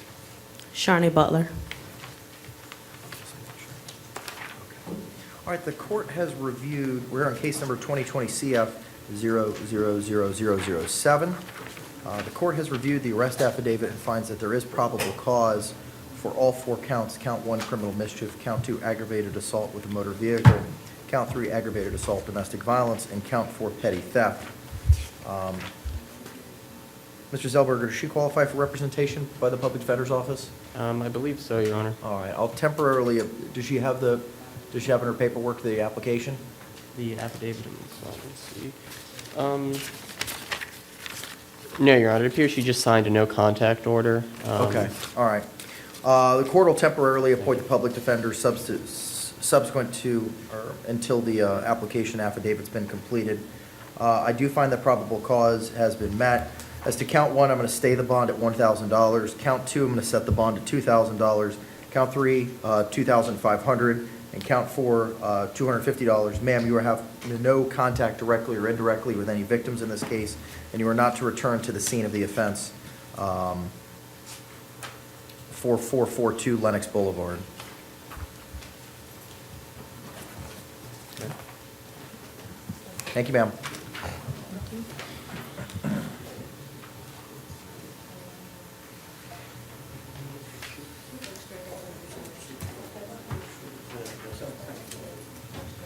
Yes, sir. Can you state your name for the record, please? William Sean Robinson. All right, Mr. Robinson. Court has reviewed the arrest affidavit in this case and does find that there is probable cause for all 10 counts. Count 1, aggravated assault with a firearm. Count 2, aggravated assault with a firearm. Count 3, kidnapping with a firearm. Count 4, felony battery. Count 5, battery. Count 6, robbery with a firearm. Count 7, harassing telephone calls. Count 8, burglary of a dwelling. Count 9, criminal mischief, and count 10, petty theft. With regard to, does he qualify for representation by the Public Defender's Office? I believe that he does. Yes, Your Honor. Yes, he does. So the court will appoint the Public Defender to represent you. Ms. Blotzer, what do you say with regards to count 3 and 6, as I believe that they are punishable by life felonies? Yes, Your Honor, the state does agree that they are punishable by life felonies. And what evidence do you have to meet the standard of proof evident presumption grade? In count 3, according to the warrant affidavit, the officer stated that, give me 1 second. Your Honor. No. Sir, counsel's been retained to represent you, so I'm a little hesitant to hear anything from you because everything's being recorded right Oh, now. no, it wasn't that. I was just trying to see, can I speak to him? I haven't had a chance to speak to him, period. You can momentarily, yes, sir. Counsel, you may continue, Ms. Blotzer. Thank you, Your Honor. The officer stated that the defendant had held the victim against her will. This is in regards to count 3, held her against her will, that he had no lawful authority to do so, and remained armed with a firearm during the kidnapping, that he did this with the intent to commit an aggravated assault with a firearm. As far as, well, I guess to go on, in count 3, the victim did get back into her vehicle while being held at gunpoint by the defendant. As far as count 6, the robbery with a firearm, and the warrant affidavit, it stated that the defendant did take the property, a cell phone, from the person or custody of the victim, and in the course of this taking, he did use force and fear to take this property. In this instance, per the report, he had held a gun to her head when he took the telephone or cell phone from her. I see that we have a witness here. Ma'am, can you state your name for the record? Erica. Your full name, please. Erica Wilson. And ma'am, can you raise your right hand for me? Madam Clerk, can you Do swear? you swear to tell the truth, whole truth, and nothing but the truth, so help you God? Yes. All right, ma'am. What is it that you'd like to tell me? I would like to say or whatever that I don't fear him or whatever, and I think that pretty much that he should be given a bond because half of the stuff that is in that statement is not true. Okay. Any inquiry from the state? Yes. What is your relationship with the defendant? That's my boyfriend. And how long have you known him? We was been together for 2 months. And has anything similar to this happened in the past? No, ma'am. All right, and are you afraid of him? No, ma'am. And would you like him to have contact with you while this case is pending? Yes, ma'am. Is it something that I can recommend, though? Like an anger management class or something? Not gonna be able to do No? that. Not gonna be able to do that today, ma'am. Today's just an initial appearance, that's all. Okay, well, yeah, sure. It's no problem. And do you live together? Somewhat.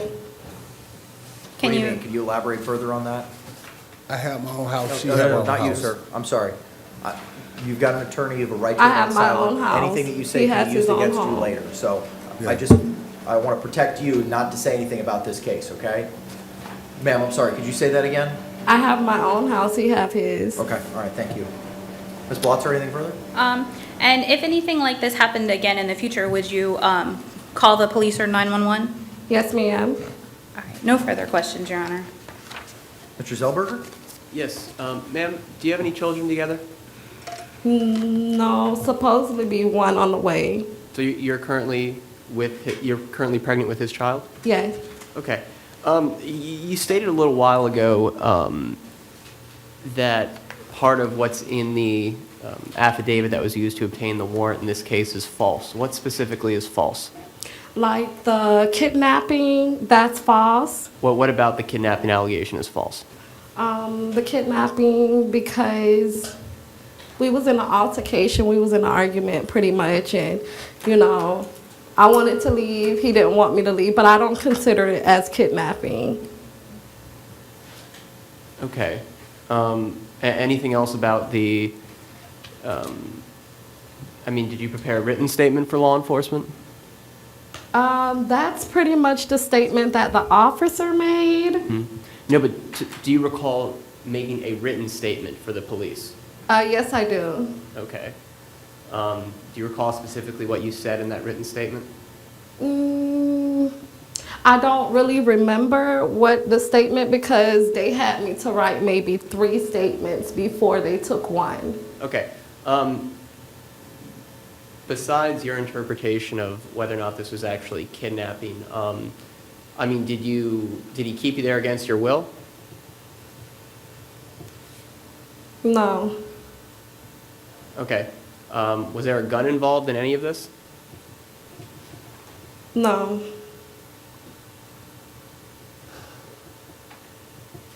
Okay. Your Honor, if I could have a moment. Sure.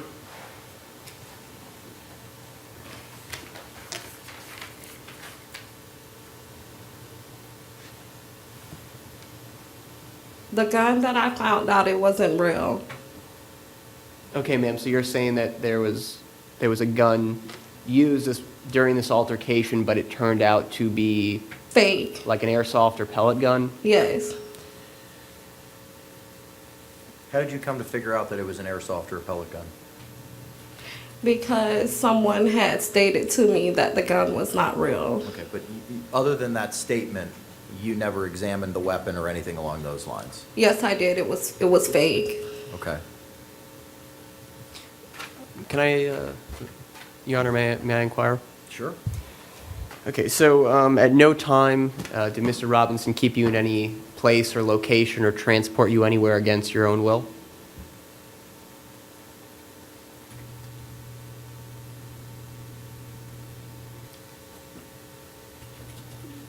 Ma'am, would you like me to repeat my question? Yes, please. Okay.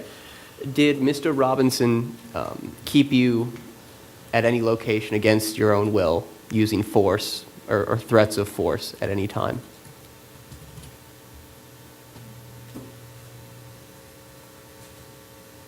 No. Okay. Did he transport you anywhere against your will? No.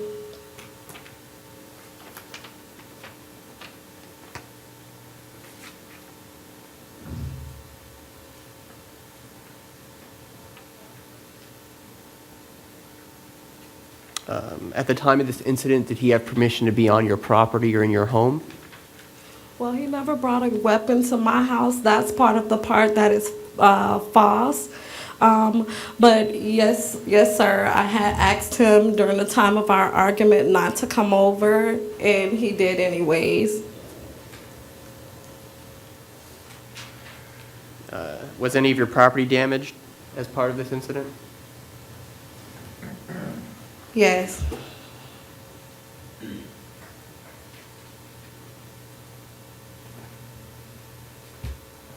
At the time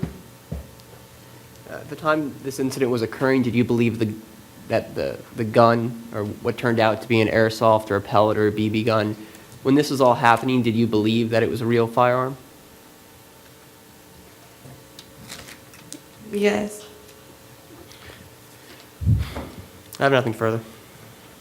Any other questions from the state based on the questions asked by the defense? No, Your Honor. Okay, all right. All right, thank you, ma'am. We're just going to look at something else. More complicated than that. That doesn't mean, the state can still go forward.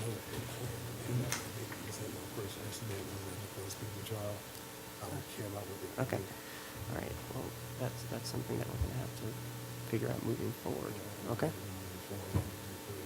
Okay, I can't do that at this exact moment. Okay, all right. State any argument that you want to proffer to the court regarding the standard you need to make based on the testimony that was just provided? Yes, Your Honor.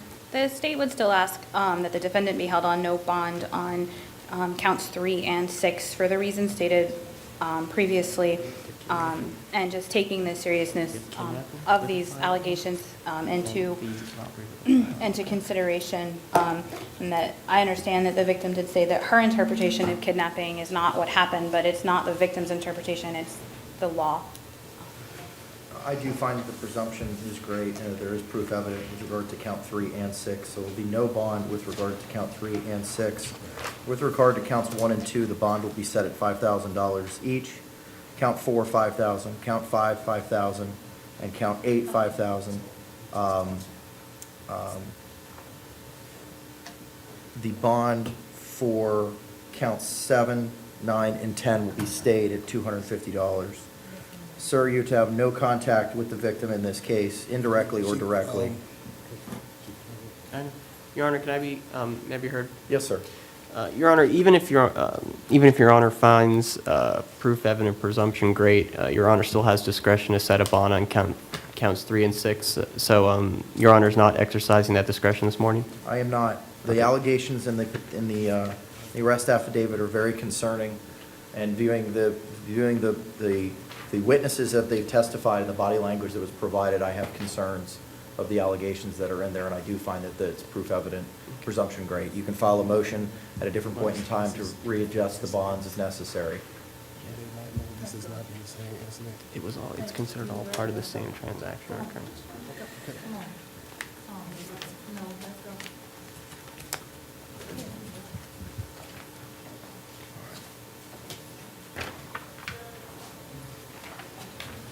Sir, can you state your name for the record?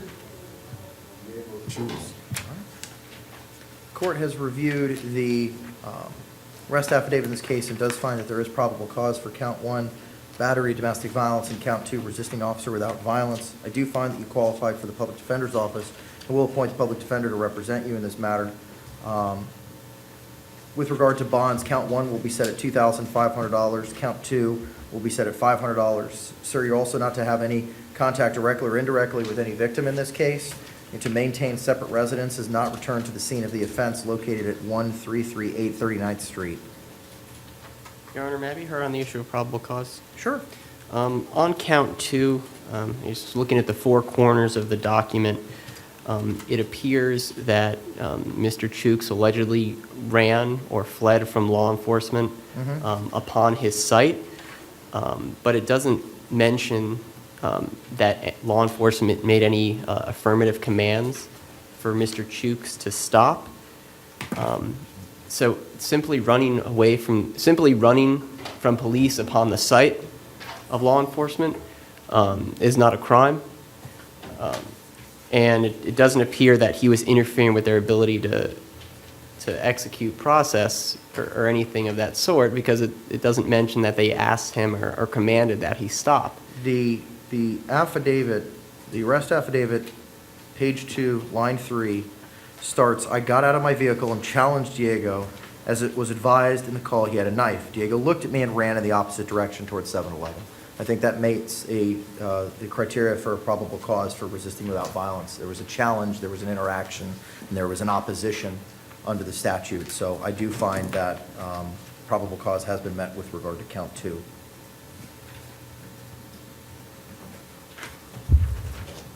I did appoint a public defender, did I not? Yes. Okay, I don't think I have anything further. Thank you, sir. Sir, come on up and state your name, please. Jelani Kyle Cox. All right, Mr. Cox. The court has reviewed the arrest affidavit in this case and does find that there is probable cause for battery domestic violence. And I will appoint the public defender to represent you in this matter. I'm going to set bond at $3,500 and order you not to have direct or indirect contact with the victim, Ms. Deja Demps, to maintain a separate residence and not return to the scene at 4438 Crossroads Court.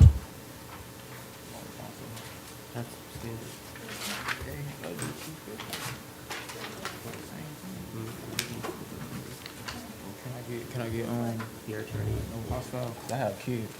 Your attorney wants to file a motion for that. I can't do So you're going to have to, public defender's been appointed to represent you, okay? They're going to have to file any necessary paperwork. Can I get a no hostile contact order? Because I No, have sir. kids. They have to go to daycare. I'm sorry, sir, I'm not going to be able to do that today.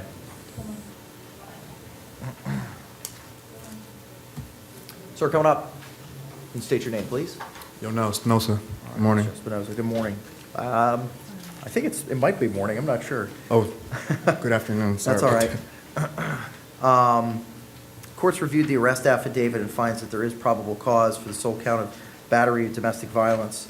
I am going to appoint the public defender to I cannot appoint the public defender to represent you. Sir, how much do you get paid every 2 weeks? What's your take-home pay every 2 weeks?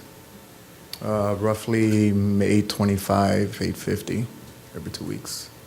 Give me that figure one more time. About $825, $850. Do you have any dependents? Do you have any children? I have a 13 and 14 that live with me. Are they yours? They're your biological children? No, they're not my biological children. But we've been living together for the last 2 years. Does that change? His affidavit reflects he gets $500 every week. It appears that he filled out the affidavit incorrectly. So I'm going to temporarily appoint the public defender's office, subject to Mr. Espinoza filling out a new application for indigency status.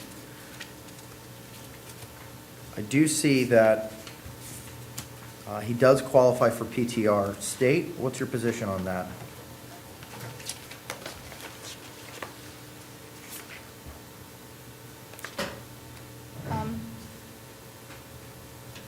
I'll leave releasing him on PTR at your discretion, Your Honor. Okay. Mr. Zellberger? Your Honor, your defense would defer to the court. Okay, all right. Sir, if I was to release you, where would you stay? I've been in Orlando for the last 6, 7 years or so. I have a lot of friends. They own their own small businesses, professional, prior military. I always have good people I can stay with. Do you have a cell phone or something that you can check in with PTR? PTR correspondingly can reach out and talk to you? Definitely. I actually brought it in with me when I was checked in. Okay. All right, the court's going to release you on your own PTR, sir, but I am going to order that you have no direct or indirect contact with the victim, Zany Calhivo, and to maintain a separate residence and not return to the scene of the offense, located at 210 East Copeland Drive. Okay. But it's like the probation, like more cases pending, so you have to phone in, then they make you a plea before the person, you have to do a drug test, okay? Okay. Thank you.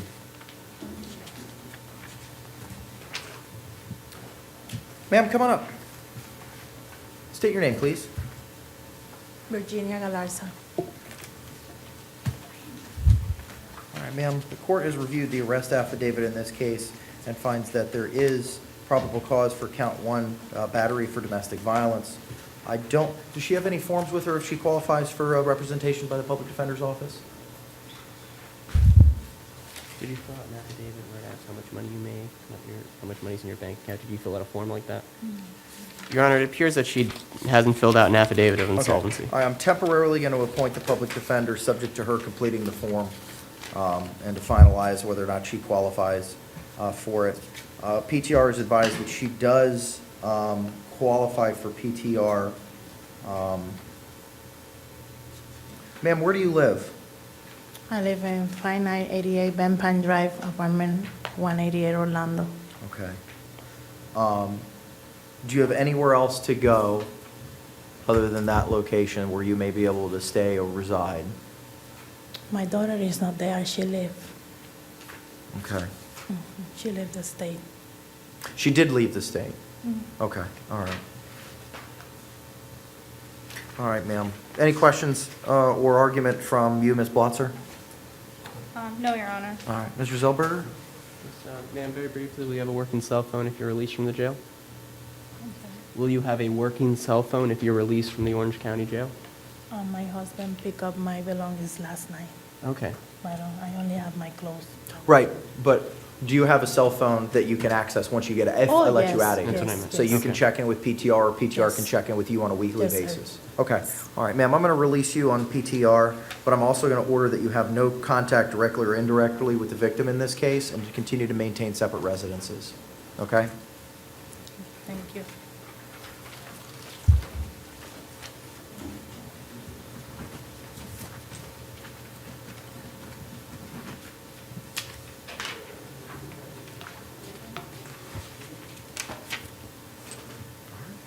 Where's Mr. Fisher? All right, well, so Mr. Fisher will reset for tomorrow. Put a sticky in here.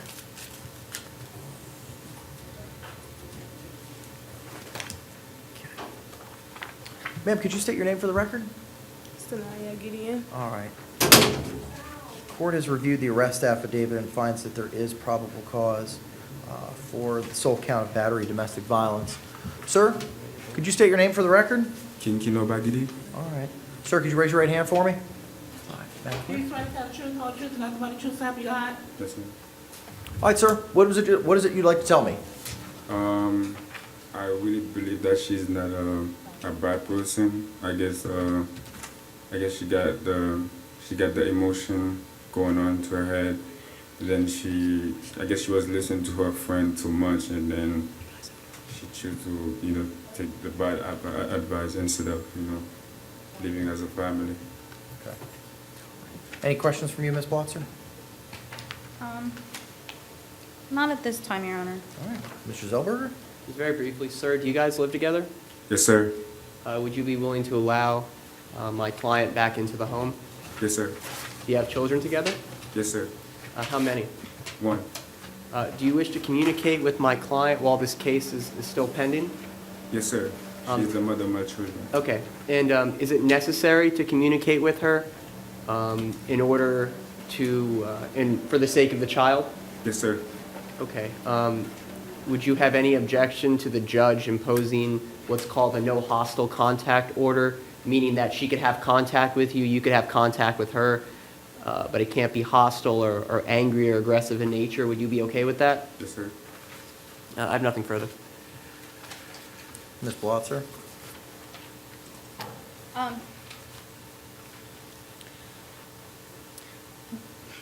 Yeah, how long have you known the defendant? I know her since 10th grade. Since when, I'm sorry? 10th grade. 10th grade? And how old is the child that you have together? She just turned 2 months ago. Okay. No further questions, Your Honor. Sir, if I was to allow non-hostile contact and the two of you to reside in the same, both of you reside together now, right?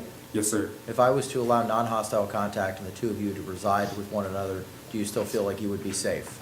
Yes, sir. And you've known her since 10th grade, so you've known each other, what, 6-7 years? Yes, sir. All right. In the 6 or 7 years that you've known each other, have you ever experienced an event like this with the accused? We had like fight. I think any relationship had fight before. Yeah, but has the fights ever gotten physical? No. Okay, so this is the first time? I would say we had like pretty much fighting, but I just take my keys, run at that, like go somewhere else to cool down.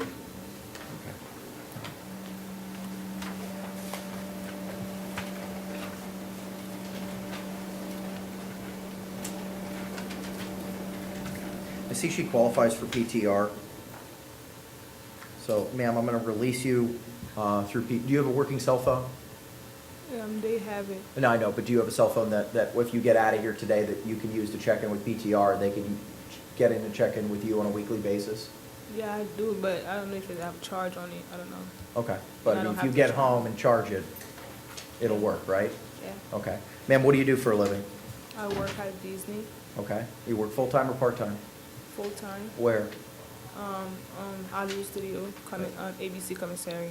Okay, all right, all right.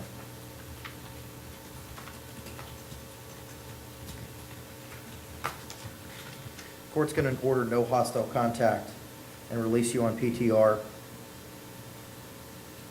Mr. Zellberger can explain to you what non-hostile contact means, okay? All right, thank you, sir. Thank you.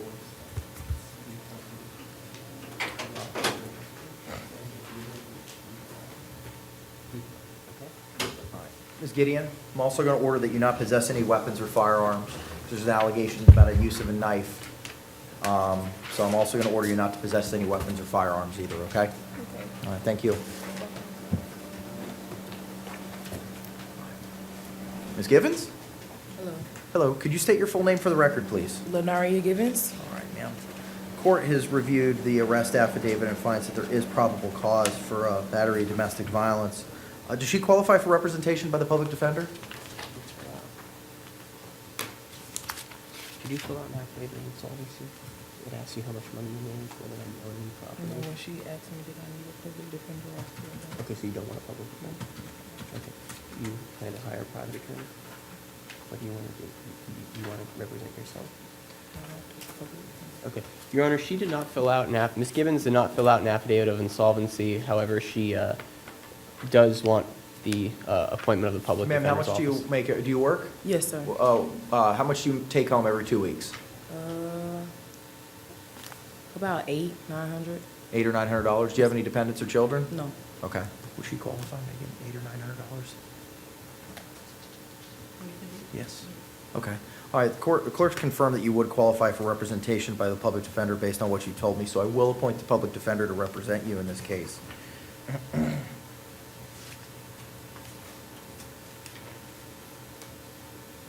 Now, ma'am, the address of 2372 Lake Weston Drive, you do not live there, correct? Yes. You do live there? Yes, sir. Okay.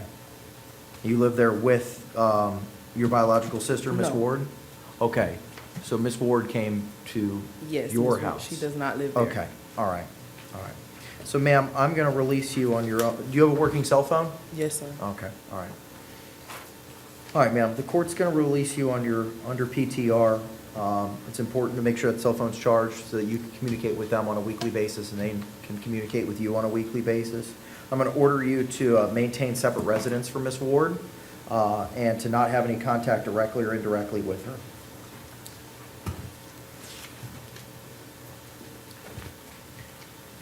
Oh, that's okay.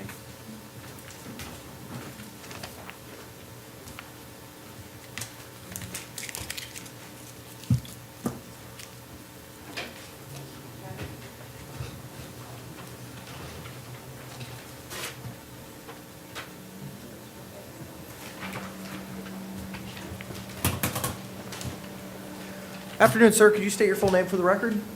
David Patterson. All right, Mr. Patterson. I've reviewed the arrest affidavit, and I do find that there is probable cause for a charge of battery dating violence. I do see we have a witness here. Ma'am, can you state your name for the record? Shanteria Ray. All right, Miss Ray, could you raise your right hand for me? Do you swear to tell the truth, whole truth, and nothing but the truth, so help you God? Yes. Ms. Blotzer, any questions for Ms. Ray? Yes, Your Honor. What is your relationship with the defendant? He's my boyfriend. And how long have you known him? 3 years. And has anything similar to this happened in the past? No. And are you afraid of him? No. Would you like him to be allowed to have contact with you while this case is pending? Yes. Do you guys live together? Yes. And if he was allowed to have no hostile contact, do you believe he would cause you any harm or injury? No. Right. And do you have any children in the house? No. And if anything like this happened in the future, would you call 911 or the police?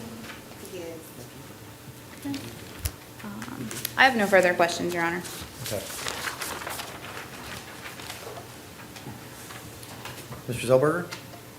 Yes, Ms. Ray, would you allow, you stated that yourself and Mr. Patterson live together, correct? Yes. Would you allow, or would you feel safe or comfortable with Mr. Patterson being back in the home? Yes. Now, how would you feel about the judge imposing are you familiar with a no contact order? Yes. Okay. Do you want to, while this case is pending, do you want to have contact with Mr. Patterson? Yes. Do you work? Yes. What do you do for a living? Cashier. Okay. Now, does Mr. Patterson, does he contribute to the household at all financially, help you pay bills and all that stuff? Yes? I'm sorry, can I have you answer out loud? Yes. Is it fair to say that with Mr. Patterson being out of the household, that it would impose a hardship on you and your ability to pay bills? Yes. And, okay. I have nothing further for now, Your Honor. Ma'am, how long have you lived in the Orlando area? 6, 7 months now. Okay. Where did you live prior to that? Atlanta. Atlanta? Okay. Did you and Mr. Patterson move down to from Atlanta together? No. I used to stay in South Carolina. That's where he stayed at. Okay. All right. Ms. Blotzer, anything further? No, Your Honor. Your Honor, may I ask one question very quickly? Sure. Ma'am, what brought you and what brought you down here? Him. Okay. And what does Mr. Patterson do for a living? Construction. I have nothing further.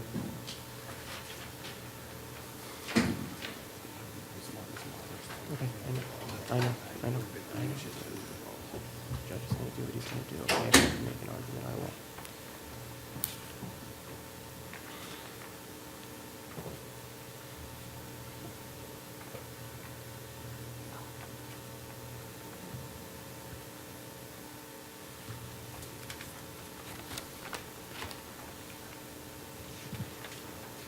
Ma'am, has anything like this ever happened before?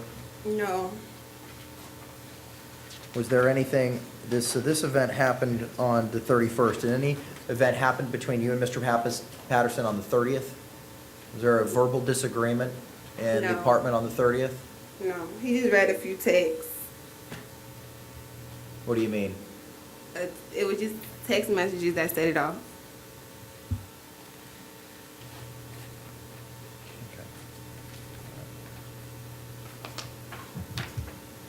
I'm going to set a bond in this matter at $2,000.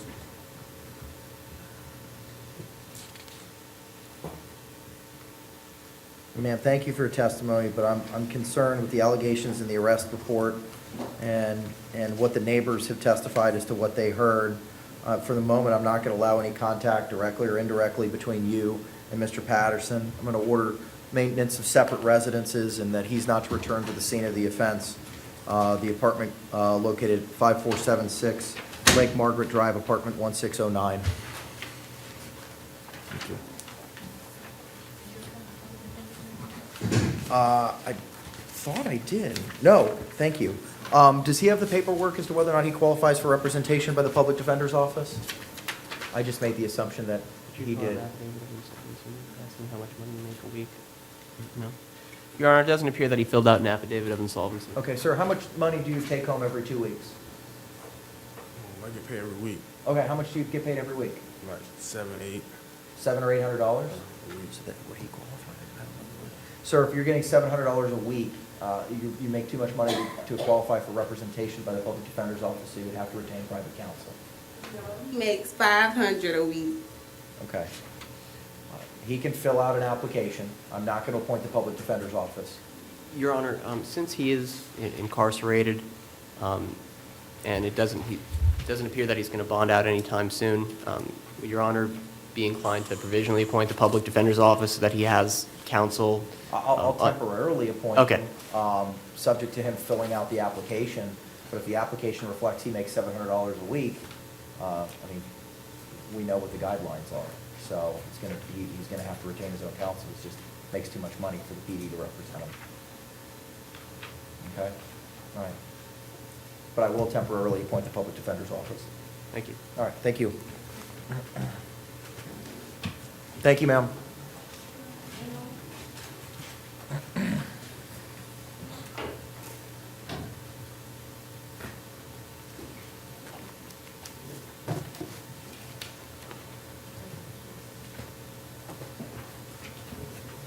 Ma'am, could you state your name for the record? Ida Vino. Ms. Vino, the court has reviewed the arrest affidavit and finds that there is probable cause for battery, domestic violence. I see that we also have a witness here. Sir, could you raise your right hand for me and state your name for the record? Philip Cardi? All right. Do you swear to tell the truth, whole truth, and nothing but the truth, so help you God? Yes, ma'am. All right. Ms. Blotzer? Yes, Your Honor. What is your relationship with the defendant? She's the mother of one of my children and my ex-girlfriend. All right, and how long have you known her? 15 years. And has anything similar to this happened in the past? No, And are you afraid of her? no, Would you like the defendant to be allowed to have contact with you while this case is pending? yes, ma'am.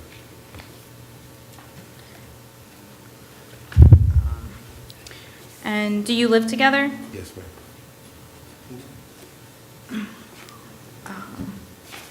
And do you have any children together? Yes, ma'am. How many? One. One? And how old is that child? 14. 14. And if anything happened like this in the future, would you call the police or 911? Yes, ma'am.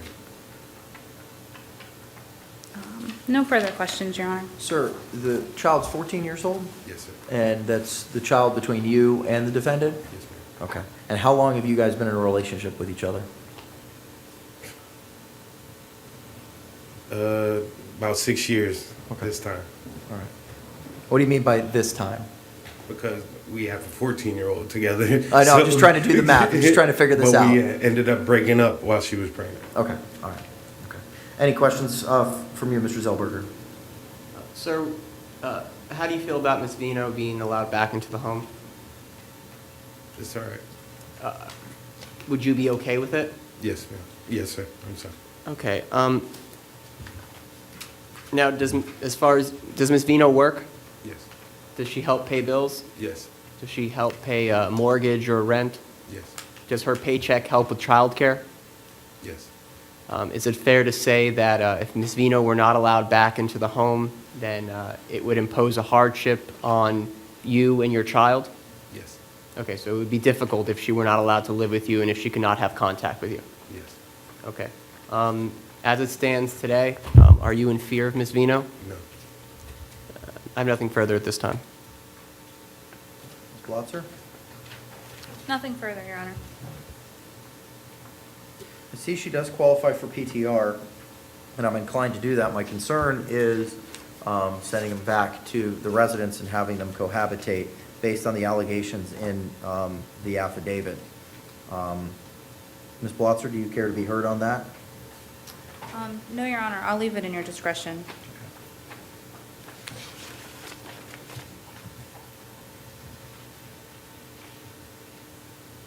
All right, I'm going to order that there be no hostile contact between the parties, but I'm also going to order a maintenance of separate residences and not to return to the apartment for the time being at 14548 Grand Cove Drive. Your Honor, can I be heard? Sure. Your Honor, when I questioned the alleged victim, he stated that he had no issue with Ms. Vino being allowed in the home. In fact, he would support her being back in the home. They share a child, and he also stated that would be a hardship, both in terms of What's the standard? What's the standard? Just reasonable belief. Okay. Reasonable belief of what? That Ms. Vino and the alleged victim being in the same home would potentially cause, I guess, would potentially, there just has to be a reasonable belief that. There are allegations of headbutting, kicking, hitting, scratching on both sides. So my concern is that putting back into that environment would potentially escalate a situation. So for the moment, my ruling's going to stay the same: a maintenance of separate residences, to not return to the scene of the offense, and to not have any hostile contact. I don't know if she qualifies for representation by the public defender's office. I don't have a form filled out by her. Did you fill out an affidavit? Did you fill out? Ma'am, how much do you take home every 2 weeks? 500. Okay. Court's going to provisionally appoint the public defender's office, subject to her completing the form. Sir, can I say something? Yes, sir. That's what the affidavit says, but I'm not going to see my daughter anymore. And for the best of my children, because there are 4 other children, she's moving out in the next month. I just asking, can you just allow her to pack her stuff, and sure, we'll be out of this situation in a month. Well, I can't speak to whether the criminal proceeding will be over in a month, but I will allow her to return with law enforcement to obtain her belongings. It's a whole house, Your Honor. She hasn't packed anything. It's going to take her a couple of days at least. It's a whole house with 5 children. Okay, that's the first I'm hearing that there's 5 children. Yes, because I have 2, she has 2 with someone else, and our oldest is together. This will put a hardship on both of us. We're already separating. If I need to, I will leave. But I'm just asking, don't let this affect my children, please. Okay.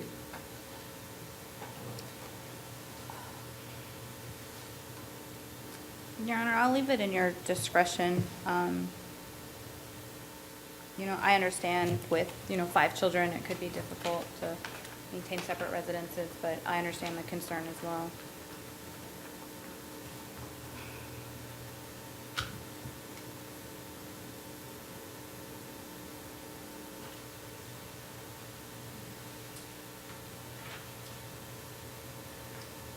I'm still going to order no hostile contact and the maintenance of separate.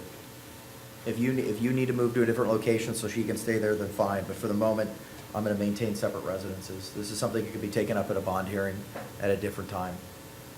And we always have a motion that's filed by the public defender to reassess the situation. But right now, I'm hesitant to do anything more than that. All right? I understand, sir. I do. But I've got to look out.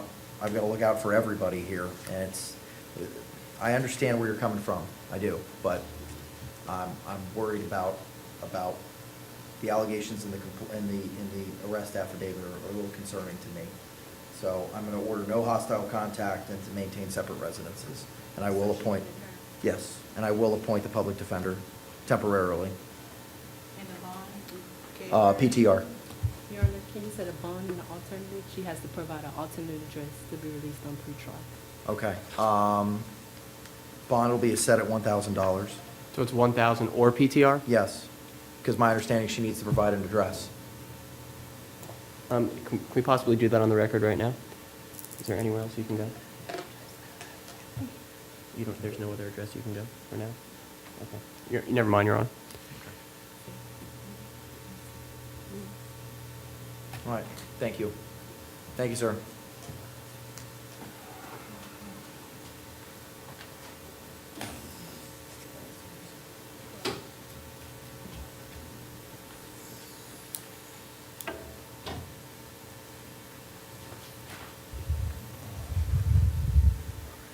Sir, can you state your name for the record, please? John Beluso.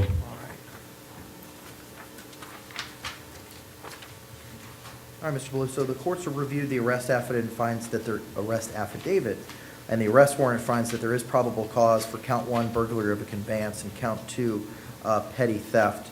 I do find that you qualify for representation by the public defender, and I will appoint the public defender.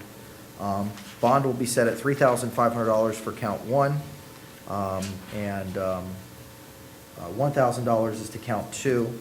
You're to have no contact directly or indirectly with any of the victims, co-defendants, or witnesses in this case, and to not return to the scene of the offense.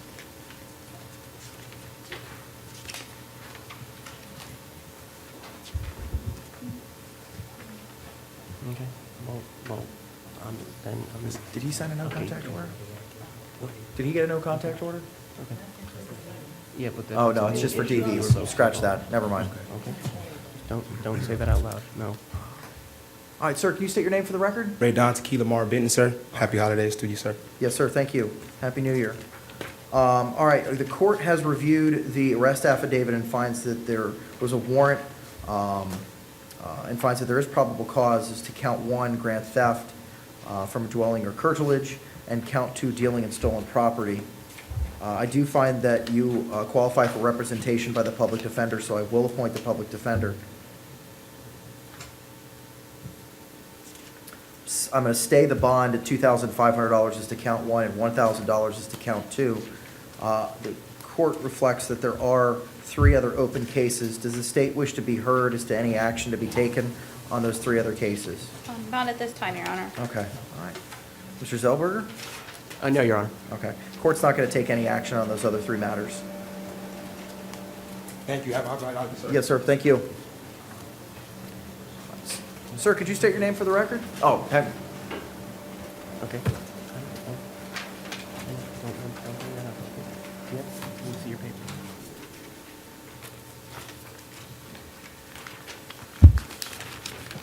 Sir, could you state your name for the record, please? Halik Mugavi Clark. All right, Mr. Clark. Court has reviewed the arrest affidavit in this case and does find that there is probable cause for all 3 counts. Count 1, possession of cannabis with intent to sell or deliver. Count 2, possession of cannabis less than 20 grams.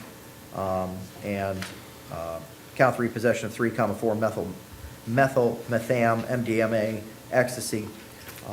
Court is going to appoint the public defender to appoint you or to represent you because you do qualify. I'm going to stay the bonds at $1,000 is to count 1, $1,000 is to count 2, and $1,500 is to count 3. Your Honor? Yes. I apologize. Can I have about 30 seconds to review this affidavit? It wouldn't open on my desktop. Yeah, sure.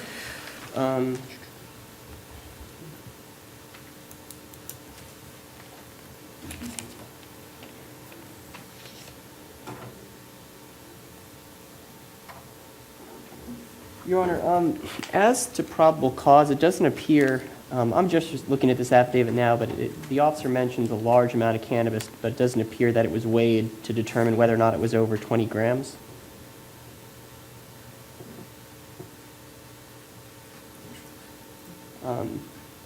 Additionally, the officer mentions a scale and a large bag containing other smaller baggies.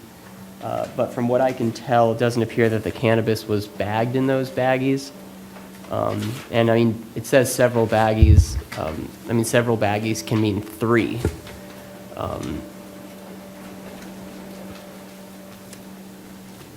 It doesn't appear that there was a dealer wallet, a large amount of cash separated by denominations. So I'd argue that there's no probable cause for possession of cannabis with intent to sell, and it doesn't appear that the cannabis was weighed. So while the officer may have had probable cause for possession of cannabis, it doesn't. I'd argue that be probable cause for possession of a misdemeanor amount of cannabis. State? Yes, Your Honor. The cannabis and the Let's deal with MDMA. count 1 first, with the possession of cannabis with intent to deliver. Yes, Your Honor. The report does indicate that It was a very large amount of cannabis, and it was in a mason jar.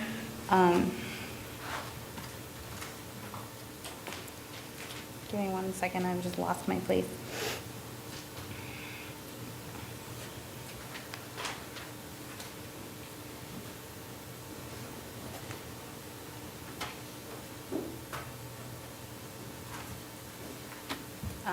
In the report, it says that they recovered a mason jar containing a large amount of cannabis, a plastic cellophane bag containing cannabis, and then several additional empty plastic baggies. The state would argue that that does show the intent to sell or deliver, and that there was a large amount with the bags to put the cannabis into other bags very easily.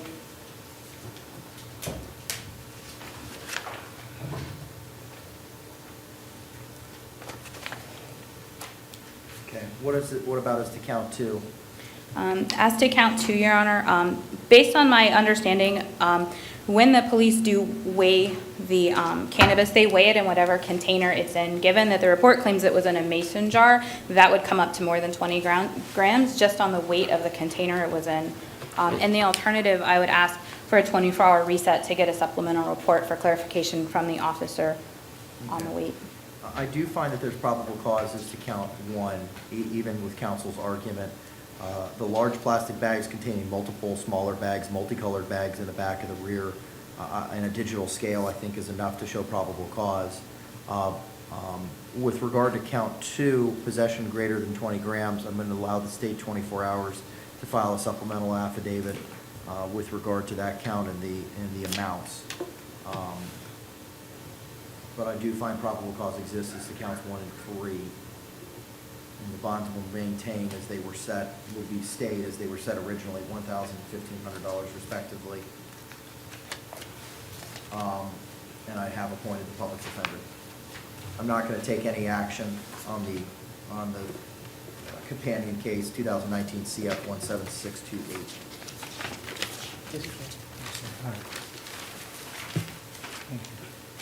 Sir? I'm sorry, scratch that. It was companion case 2019 CF 16013, just so the record's clear.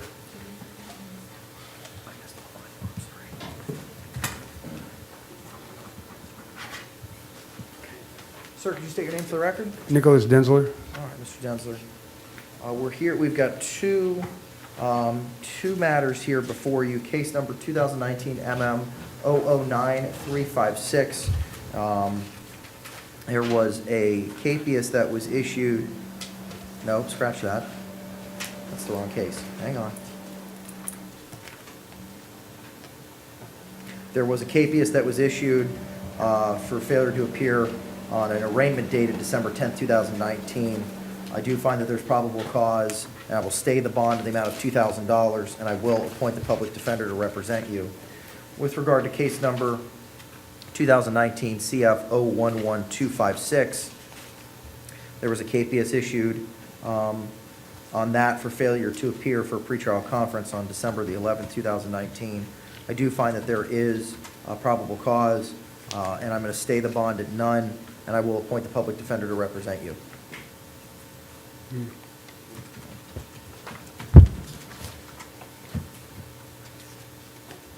Ma'am, state your name for the record. Natasha Harris. All right, Ms. Harris. Court has reviewed the arrest affidavit in this case, and I do find that there is probable cause for the 2 counts. Count 1, aggravated assault with a firearm, and count 2, reckless display of a firearm. I will appoint the public defender to represent you in this matter. I do see that you are potentially subject to PTR. Ma'am, you live here in Orlando? Yes. How long do you live here? All my life. What do you do for a living? Security. Part-time or full-time?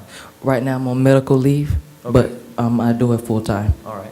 How long have you been on medical leave? For about 3 weeks now. Okay. Oh, is it a short-term medical leave, or do you anticipate going back to work soon? I anticipate going back. I just had surgery. What kind of surgery? I don't want to be too invasive, but what did you It's have done? fine. I have a shunt in my stomach, Okay. and I have a stent in my head. Okay. I have a tumor. All right, okay. Do you have an operating cell phone? Yes. In order to talk to PTR, and PTR can get in touch with you on a weekly basis? Yes. All right, ma'am. The court's going to set your bond at 0 and allow you to be released through PTR. and I have appointed the public defender to represent you. Thank you. All right, thank you, ma'am.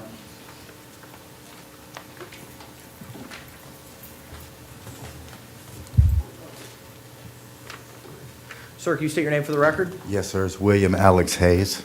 All right. Also, William Alexander Hayes? Yes, sir. All right, thank you, sir. So the court has reviewed the arrest warrant, the arrest affidavit in this case, and does find that there is probable cause for the sole count of grand theft in the third degree, greater than $750. Let's see.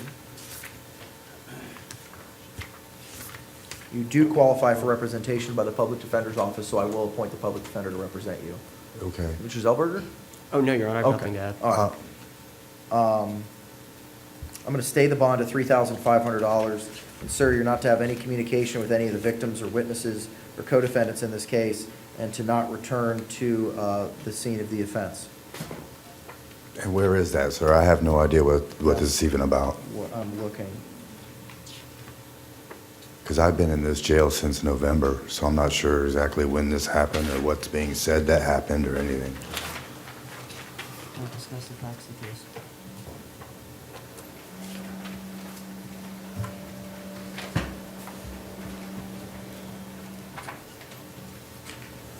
Fortunately, does not give me address of the IHOP where this act purportedly took place. Oh, here it is. 647 East Colonial Drive. It's the IHOP. So not to go back there. Sir, I can't hear anything about your case, unfortunately, okay? All right. Thank you, sir. Yes, ma'am.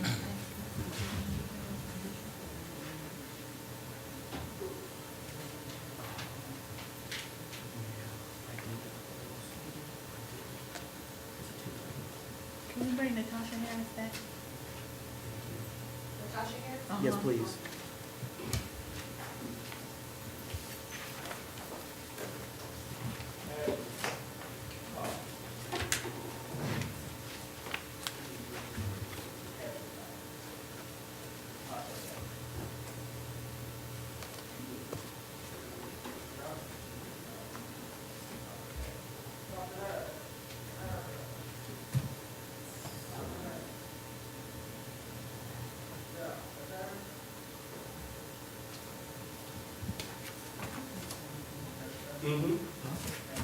She's coming back.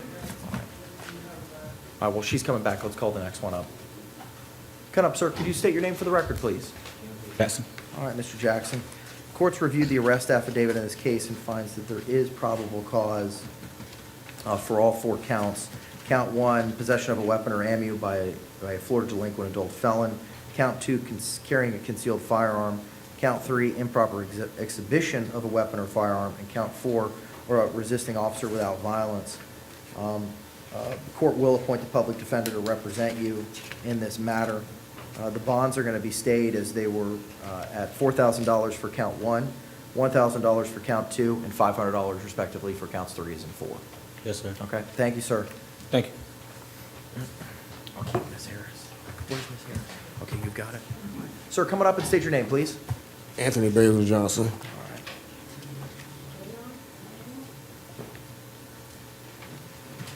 All right, the court's reviewed the arrest affidavit and finds that there is probable cause for the two counts. Count one, driving while license suspended with 2 prior convictions, and count two, resisting officer without violence. I do find that you qualify for representation by the public defender's office. I will appoint the public defender to represent you. Bonds will be stayed at $2,500 for count one and $500 for count two. Is that Ms. Harris? Okay. Sir, could you state your name for the record? My name is Rogelio Leon, Your Honor. All right. Mr. Leon, court's reviewed the arrest affidavit and finds that there is probable cause for the 4 counts. Count one, fleeing and eluding and attempting to elude a law enforcement officer. Count two, trespass in a conveyance. Count three, resisting officer. And count four, petty theft. I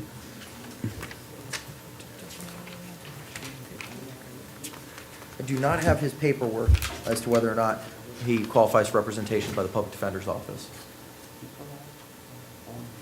Your Honor, it doesn't appear he filled out an affidavit. Okay, I'm going to temporarily appoint the public defender, subject to him filling out the application, the determination if he qualifies. And if he does qualify, the public defender will represent him in this matter. With regard to count 1, I'm going to set the bond at $2,000 and stay the bonds as to count 2, 3, and 4 at $100. Sir, I'm also going to order you not to return to the Wawa located at 13501 West Colonial Drive. All right, thank you, Okay. sir.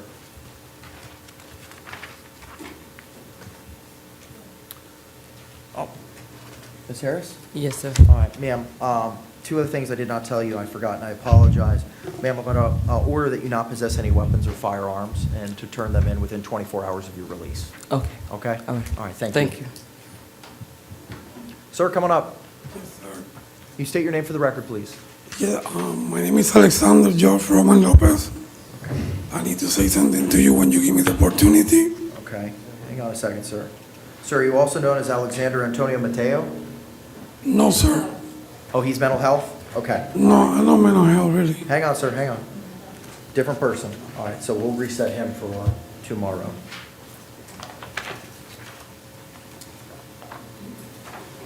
What about Mr. Prasad? Yeah. What, the what now?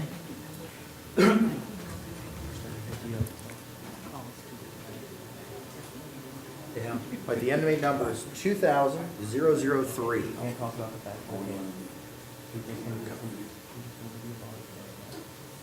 He bonded. He bonded? Yes. Okay, all right. Okay, sir. Don't start the facts of the case. Anything before. Sir, can I get your name one more time, please? Can I get your name one more time? Alexander Roman Lopez. Okay, I've got you now, sir. Okay. Sorry for the hiccup there.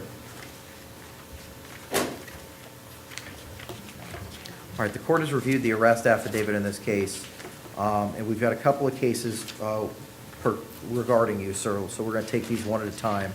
In case number 2020 CF 000004, the court has reviewed the arrest affidavit and finds that there is probable cause for the 4 counts. Count 1, possession of a controlled substance. Count 2, possession of cocaine. Count 3, possession of drug paraphernalia. And count 4, resisting officer without violence. I do see that you qualify for representation by the Public Defender's Office, and I will appoint them to represent you in case 004. I'm going to stay the bonds as follows. Count 1, $1,000. Count 2, $150. Count 3 and 4 at $100 each, respectively.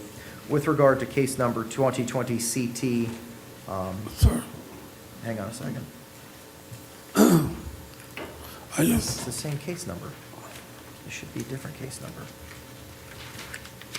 I just want to ask you something quick. Hang on one second, sir. Hang on. One CT is CF, that's the difference. Thank you. So in case number 2020 CT 000004, I do find that there's probable cause for driving while the license was suspended or revoked with knowledge. I'm going to stay the bond at $500, and I'm going to appoint the public defender to represent you in that matter. Sir, it's important that you know everything that you're saying right now is being recorded, so I really don't want you to talk about your case to me, okay? If you need to talk to somebody, you can talk to your attorney.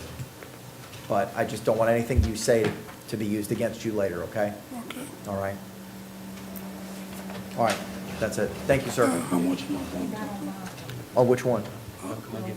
Oh, he's already out on bond on those two? Oh, on the orange paper? I'm not going to take any action on the other cases.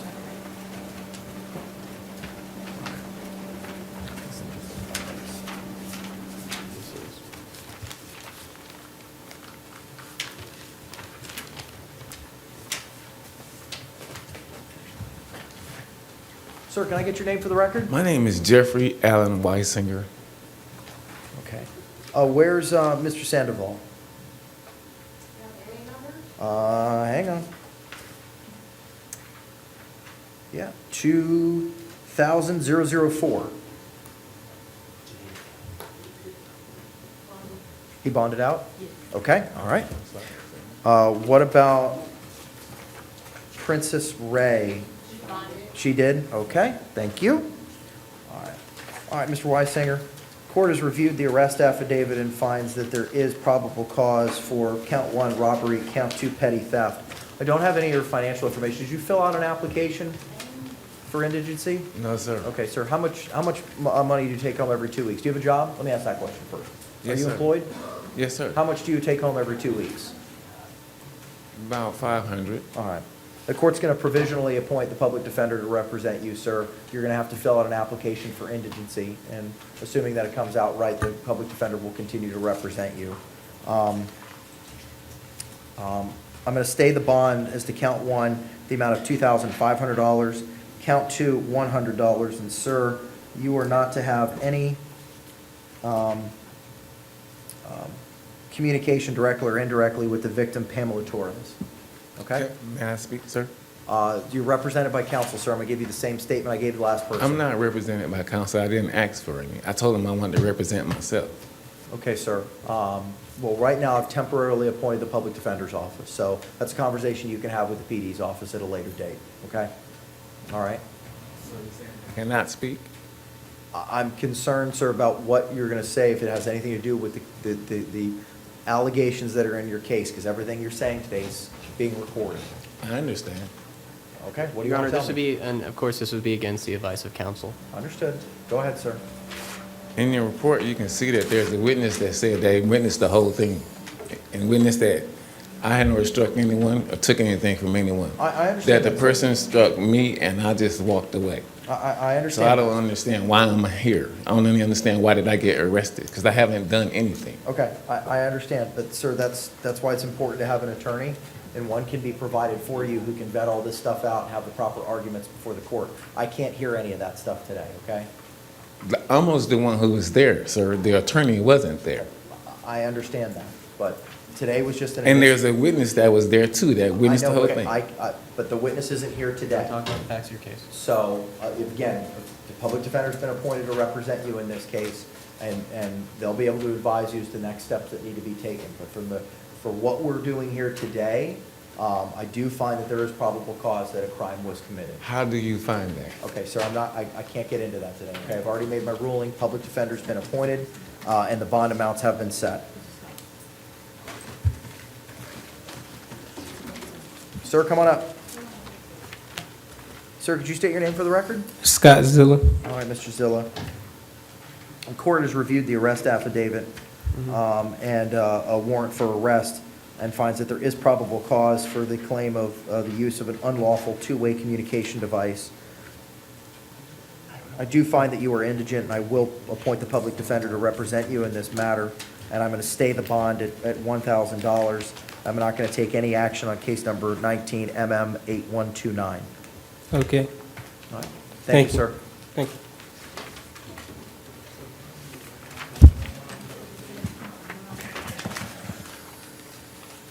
Sir, could you state your name for the record?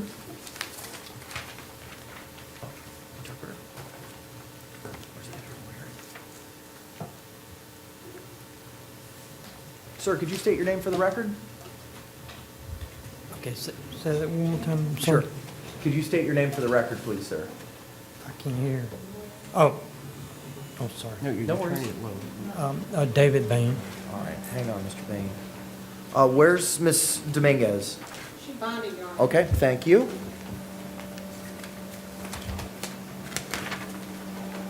All right, Mr. Bain. Court has reviewed the arrest affidavit and finds that there is probable cause for a charge of trespass on property after warning, and that you do qualify for representation by the Public Defender's Office, so I will appoint the Public Defender to represent you in this matter.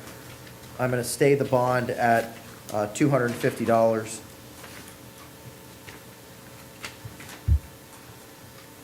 And I'm not going to take any action in 2019 CF 013760. All right, Anything further? No, Your Honor. All right, thank you, sir. Okay, thank you.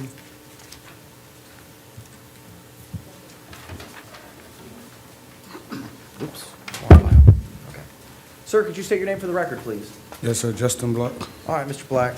The court's reviewed the arrest affidavit and finds that there is probable cause for the 3 counts. Count 1, trespass on property after warning. Count 2, disorderly conduct. And Count 3, resisting officer without violence. I do see that you qualify for representation by the Public Defender's Office, so I'm going to appoint the Public Defender to represent you. I do see that you're subject to PTR. Sir, how long have you lived in Orlando? 7 years, 8 years. Okay. What's your current address? 55 West Church Street, apartment 1618. Okay. And you're employed full-time as a laborer. How long you been doing that? About 3 years now. Okay. All right. Do you have a cell phone? I do. All right. Do you have a way to get in touch with PTR on a weekly basis? I do. And do you have a way for them to call you and communicate with you on a weekly basis? I do. All right. The court's going to release you on PTR, and I'm going to order you, sir, not to return to the scene at 9429 Emily Loop. Okay? Yes, sir. All right. Thank you, sir. Sure, thank you.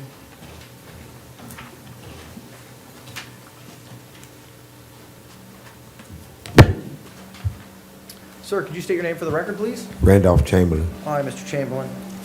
Court has reviewed the arrest affidavit and finds that there is probable cause for a claim of a charge of battery.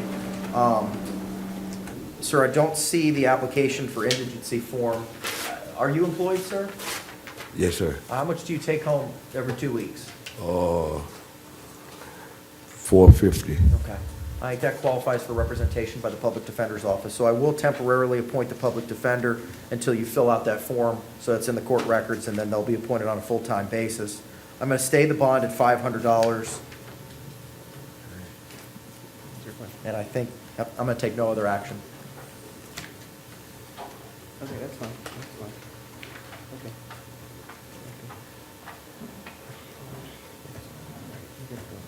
It's me, your attorney, will have to look into, okay? All right, thank you, sir. Sir, come up. Do you state your name for the record, please? Jorge Ruiz Ramirez. All right, Mr. Ruiz Ramirez. The court has reviewed the arrest affidavit and finds that there is probable cause for a charge of disorderly intoxication. I do find that you do not qualify for the Public Defender's Office as you're paid $700 a week.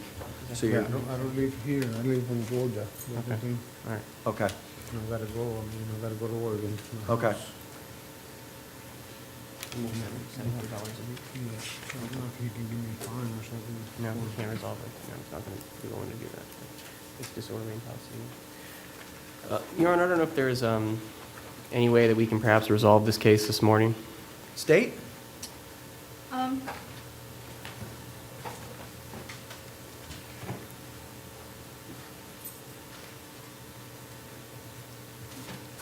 The state's offer would be an adjudication, 7 days Orange County Jail, court costs, and no return to You the want a scene. moment to talk to him about it?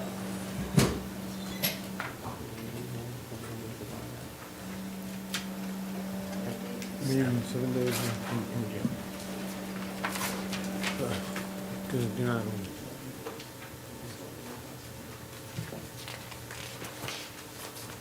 According to this, he has 3 prior felonies and 6 misdemeanors.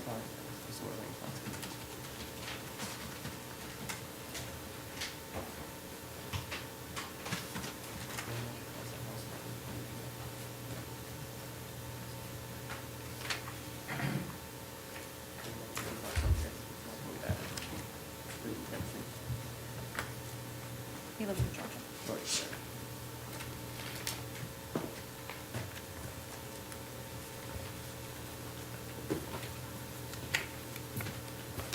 According to the arrest affidavit, he also attacked someone, they just didn't want to press charges, so 7 days.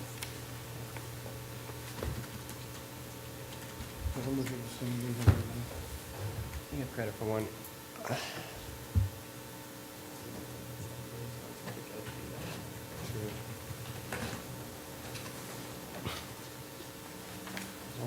Where are you from, Georgia? Houston, Georgia. And you just want to get back there, ASAP? Yeah, but I gotta go work tomorrow. Okay. How much credit does he have? Where are you from?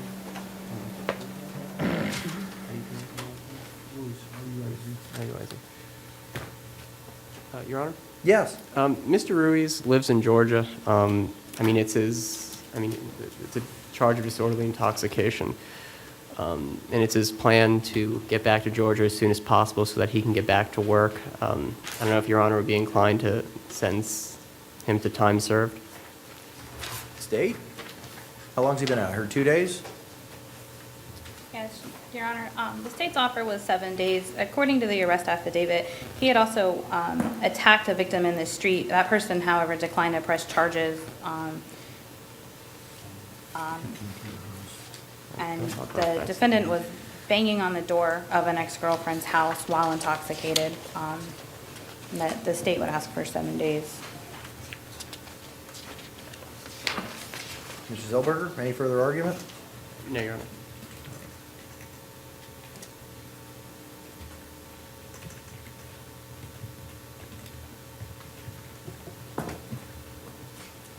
Sir, were you down, was he down here on holiday? Yeah, I came to see my son. Okay. All right, how old's your son? 18. Okay. And then I was invited over to my girlfriend's house and we started arguing. Hang on, I don't want to hear any more. I'm sorry.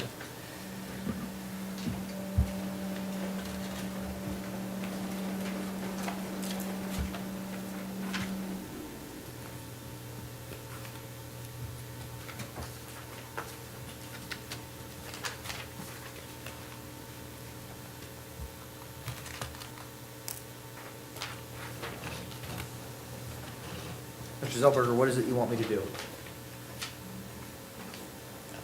Your Honor, we'd be asking for credit time served or to at least sentence Mr. Ruiz to something less than 7 days. Okay, all right.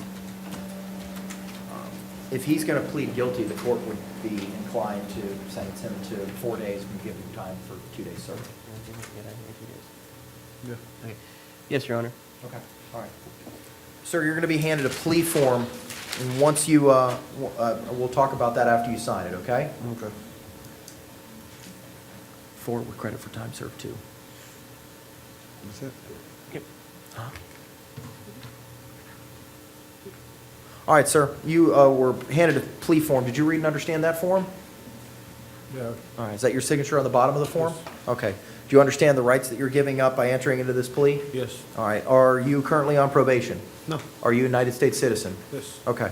All right, the court finds there's a factual basis to accept this plea. I'm going to adjudicate you guilty and sentence you to 4 days, 2 days time served, and you'll be responsible for any court costs. Those will need to be paid by January 1, 2021. Okay. All right? Okay. All right, thank you, sir. Best of luck. Thank you.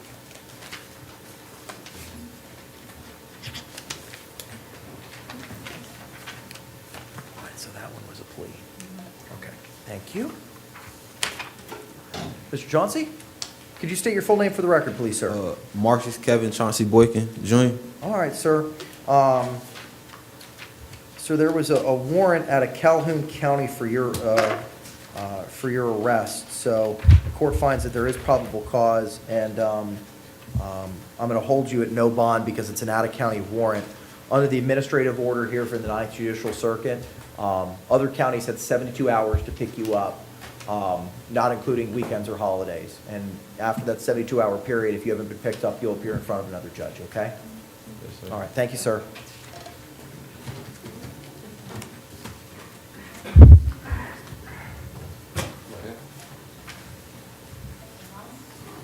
Sir, can I get your name for the record, please? Omar Khan Gulu. All right, Mr. Guler. Court has reviewed the, looks like we're here on an out-of-county warrant. We are out of Seminole County. Yes, So sir. I do find that there is probable cause. It was for a failure to appear, and that bond in that warrant was set at $2,000. So your bond in this case, and the bond will continue to be set at $2,000. Because Seminole County is a contiguous county, they'll have 24 hours to pick you up, not including weekends and holidays. And if you're not picked up within 24 hours, you'll appear in front of a judge again. Okay? So I'm going down again. Within 24 hours, you'll 24 hours coming. be transported up to Seminole County if they come and get you. Okay. I see. Okay? And- With regard to case number 2019 CF 013526, the court is not going to take any action on, actually, hang on a second. Court's not going to take any action on that.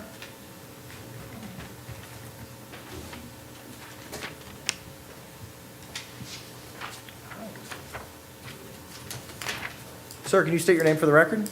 Luis Borges Delgado. All right, Mr. Delgado.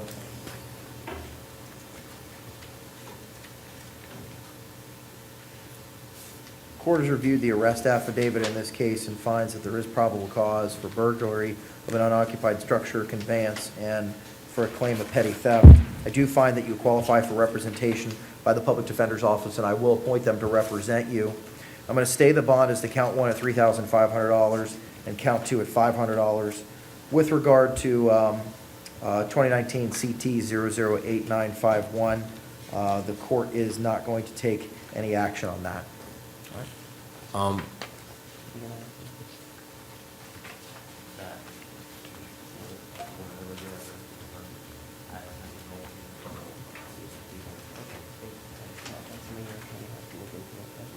I have a bond?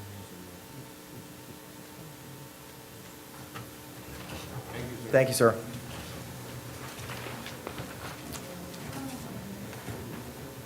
Sir, could you state your name for the record, please? Pierre Michael Louis Jacques.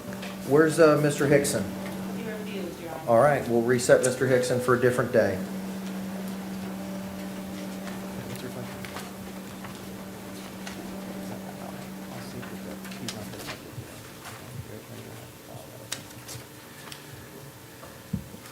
All right, the court's reviewed the arrest affidavit in this case and does find that there is probable cause for all 7 counts. Count 1, possession of cocaine with intent to sell or deliver with a firearm. Count 2, possession of cannabis with intent to sell or deliver with a weapon. Count 3, possession of a firearm by a convicted felon. Count 4, trafficking 10 grams of 3,4 methyl MDA with a weapon. Possession of ammunition by a convicted felon. Carrying of a concealed firearm, count 6, and count 7, resisting officer without violence. I do find that you're qualified to be represented by the public defender, and I will appoint the public defender to represent you. I'm going to stay the bond amounts as set in the arrest affidavit at $10,000 for count 1, $150 for count 2 and 3, $100,000 for count 4, $150 for counts 5 and 6, and $100 for count 7. He announced his name. Yes. All right, thank you, sir. Sorry, Your Honor, PD is appointed? Yes, PD Thank is you. appointed. Yes, Thank sir. He qualifies. Your attorney will have to file. It's not going to be me, whoever your attorney is, will have to file a motion for bond reduction, okay? Mr. Marslock? Vela. All right. Derek Luke Marslock refused to appear. We'll reset him. Mr. Vela, could you please state your full name for the record, please? Jose Vela. All right, Mr. Vela. Court's reviewed the arrest affidavit and finds that there is probable cause for trespass after warning and resisting an officer without violence. Sir, how much do you get paid every 2 weeks? Every 2 weeks, around, I guess, $1,000. It's $500 a week. Okay, all right, I think that's, do you have any children or dependents? I have 2 children. Are they your children? This is my children. Okay. Okay, yeah. All right, I'm going to temporarily appoint the public defender to represent you. You're going to have to fill out a new application for criminal indigent status to reflect those dependents, because the form I have shows 0, okay? Okay. But I will temporarily appoint the public defender to represent you. I'm going to stay the bonds at $500 for count 1 and $100 is to count 2. I'm also going to order, sir, that you not return to the scene of the McDonald's located at 4640 South Orange Blossom Trail, okay? Okay. All right, thank you, sir. Today? No. No, today. Thank you, sir. All right, sir, come on up. Could you state your name for the record, please, sir? David Huey Davis. All right, Mr. Davis. We're here on an out-of-county warrant. I'm trying to see what county it's from. It is an out-of-county warrant, isn't it? Is it an in-county warrant? Oh, it's a VOP. Then we're here on a violation of probation, sir. So I am going to stay the bond at none, and I do find that there is probable cause. I am going to appoint the public defender to represent you in this matter. Thank you, sir.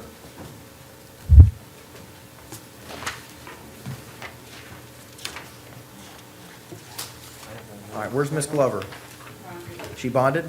Okay. Whitney Michaela Glover, 2020 MO 000001, bonded out. All right. Sir, if you could state your name for the record, please. Nicholas Theodore Sofakis Jr. All right, Mr. Sofakis.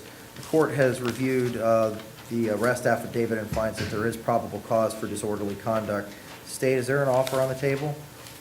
Yes, Your Honor. The state's offer is a withhold of adjudication, credit time served, court costs, and no return. Okay. Your Honor, may I have a brief moment to explain to Mr. Sofakis what that means? Sure, of course. Okay.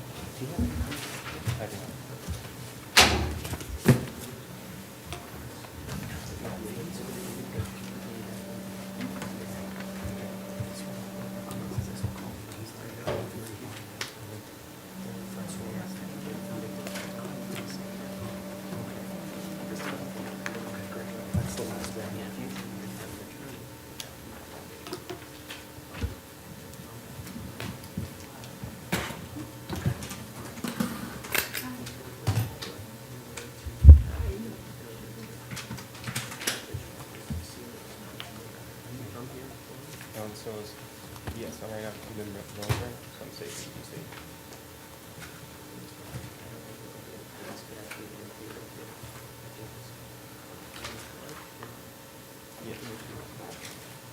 Your Honor, myself and the state approach very briefly. Sure.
All right, we're back on the record.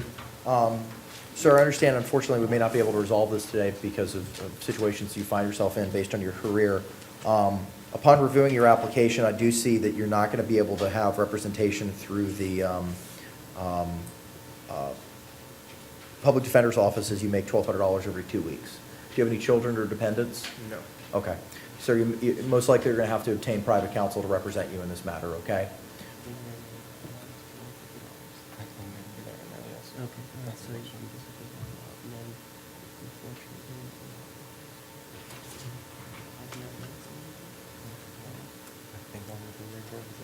Oh, that's fantastic. Then do that, okay? All right. What does that mean for today? What that means is that he's going to take no action. You have to postpone, get the all the cases pending, okay? Okay. All right.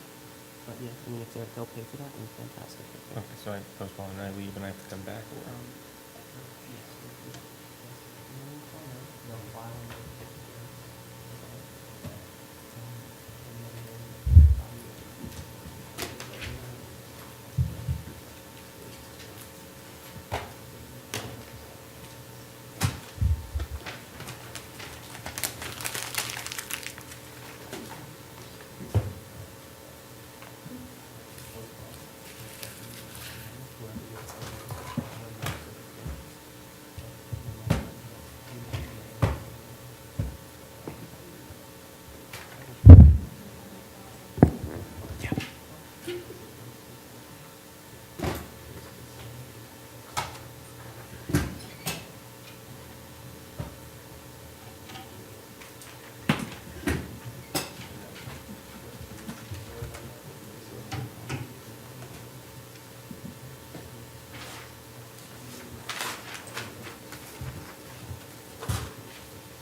Hang on, wait.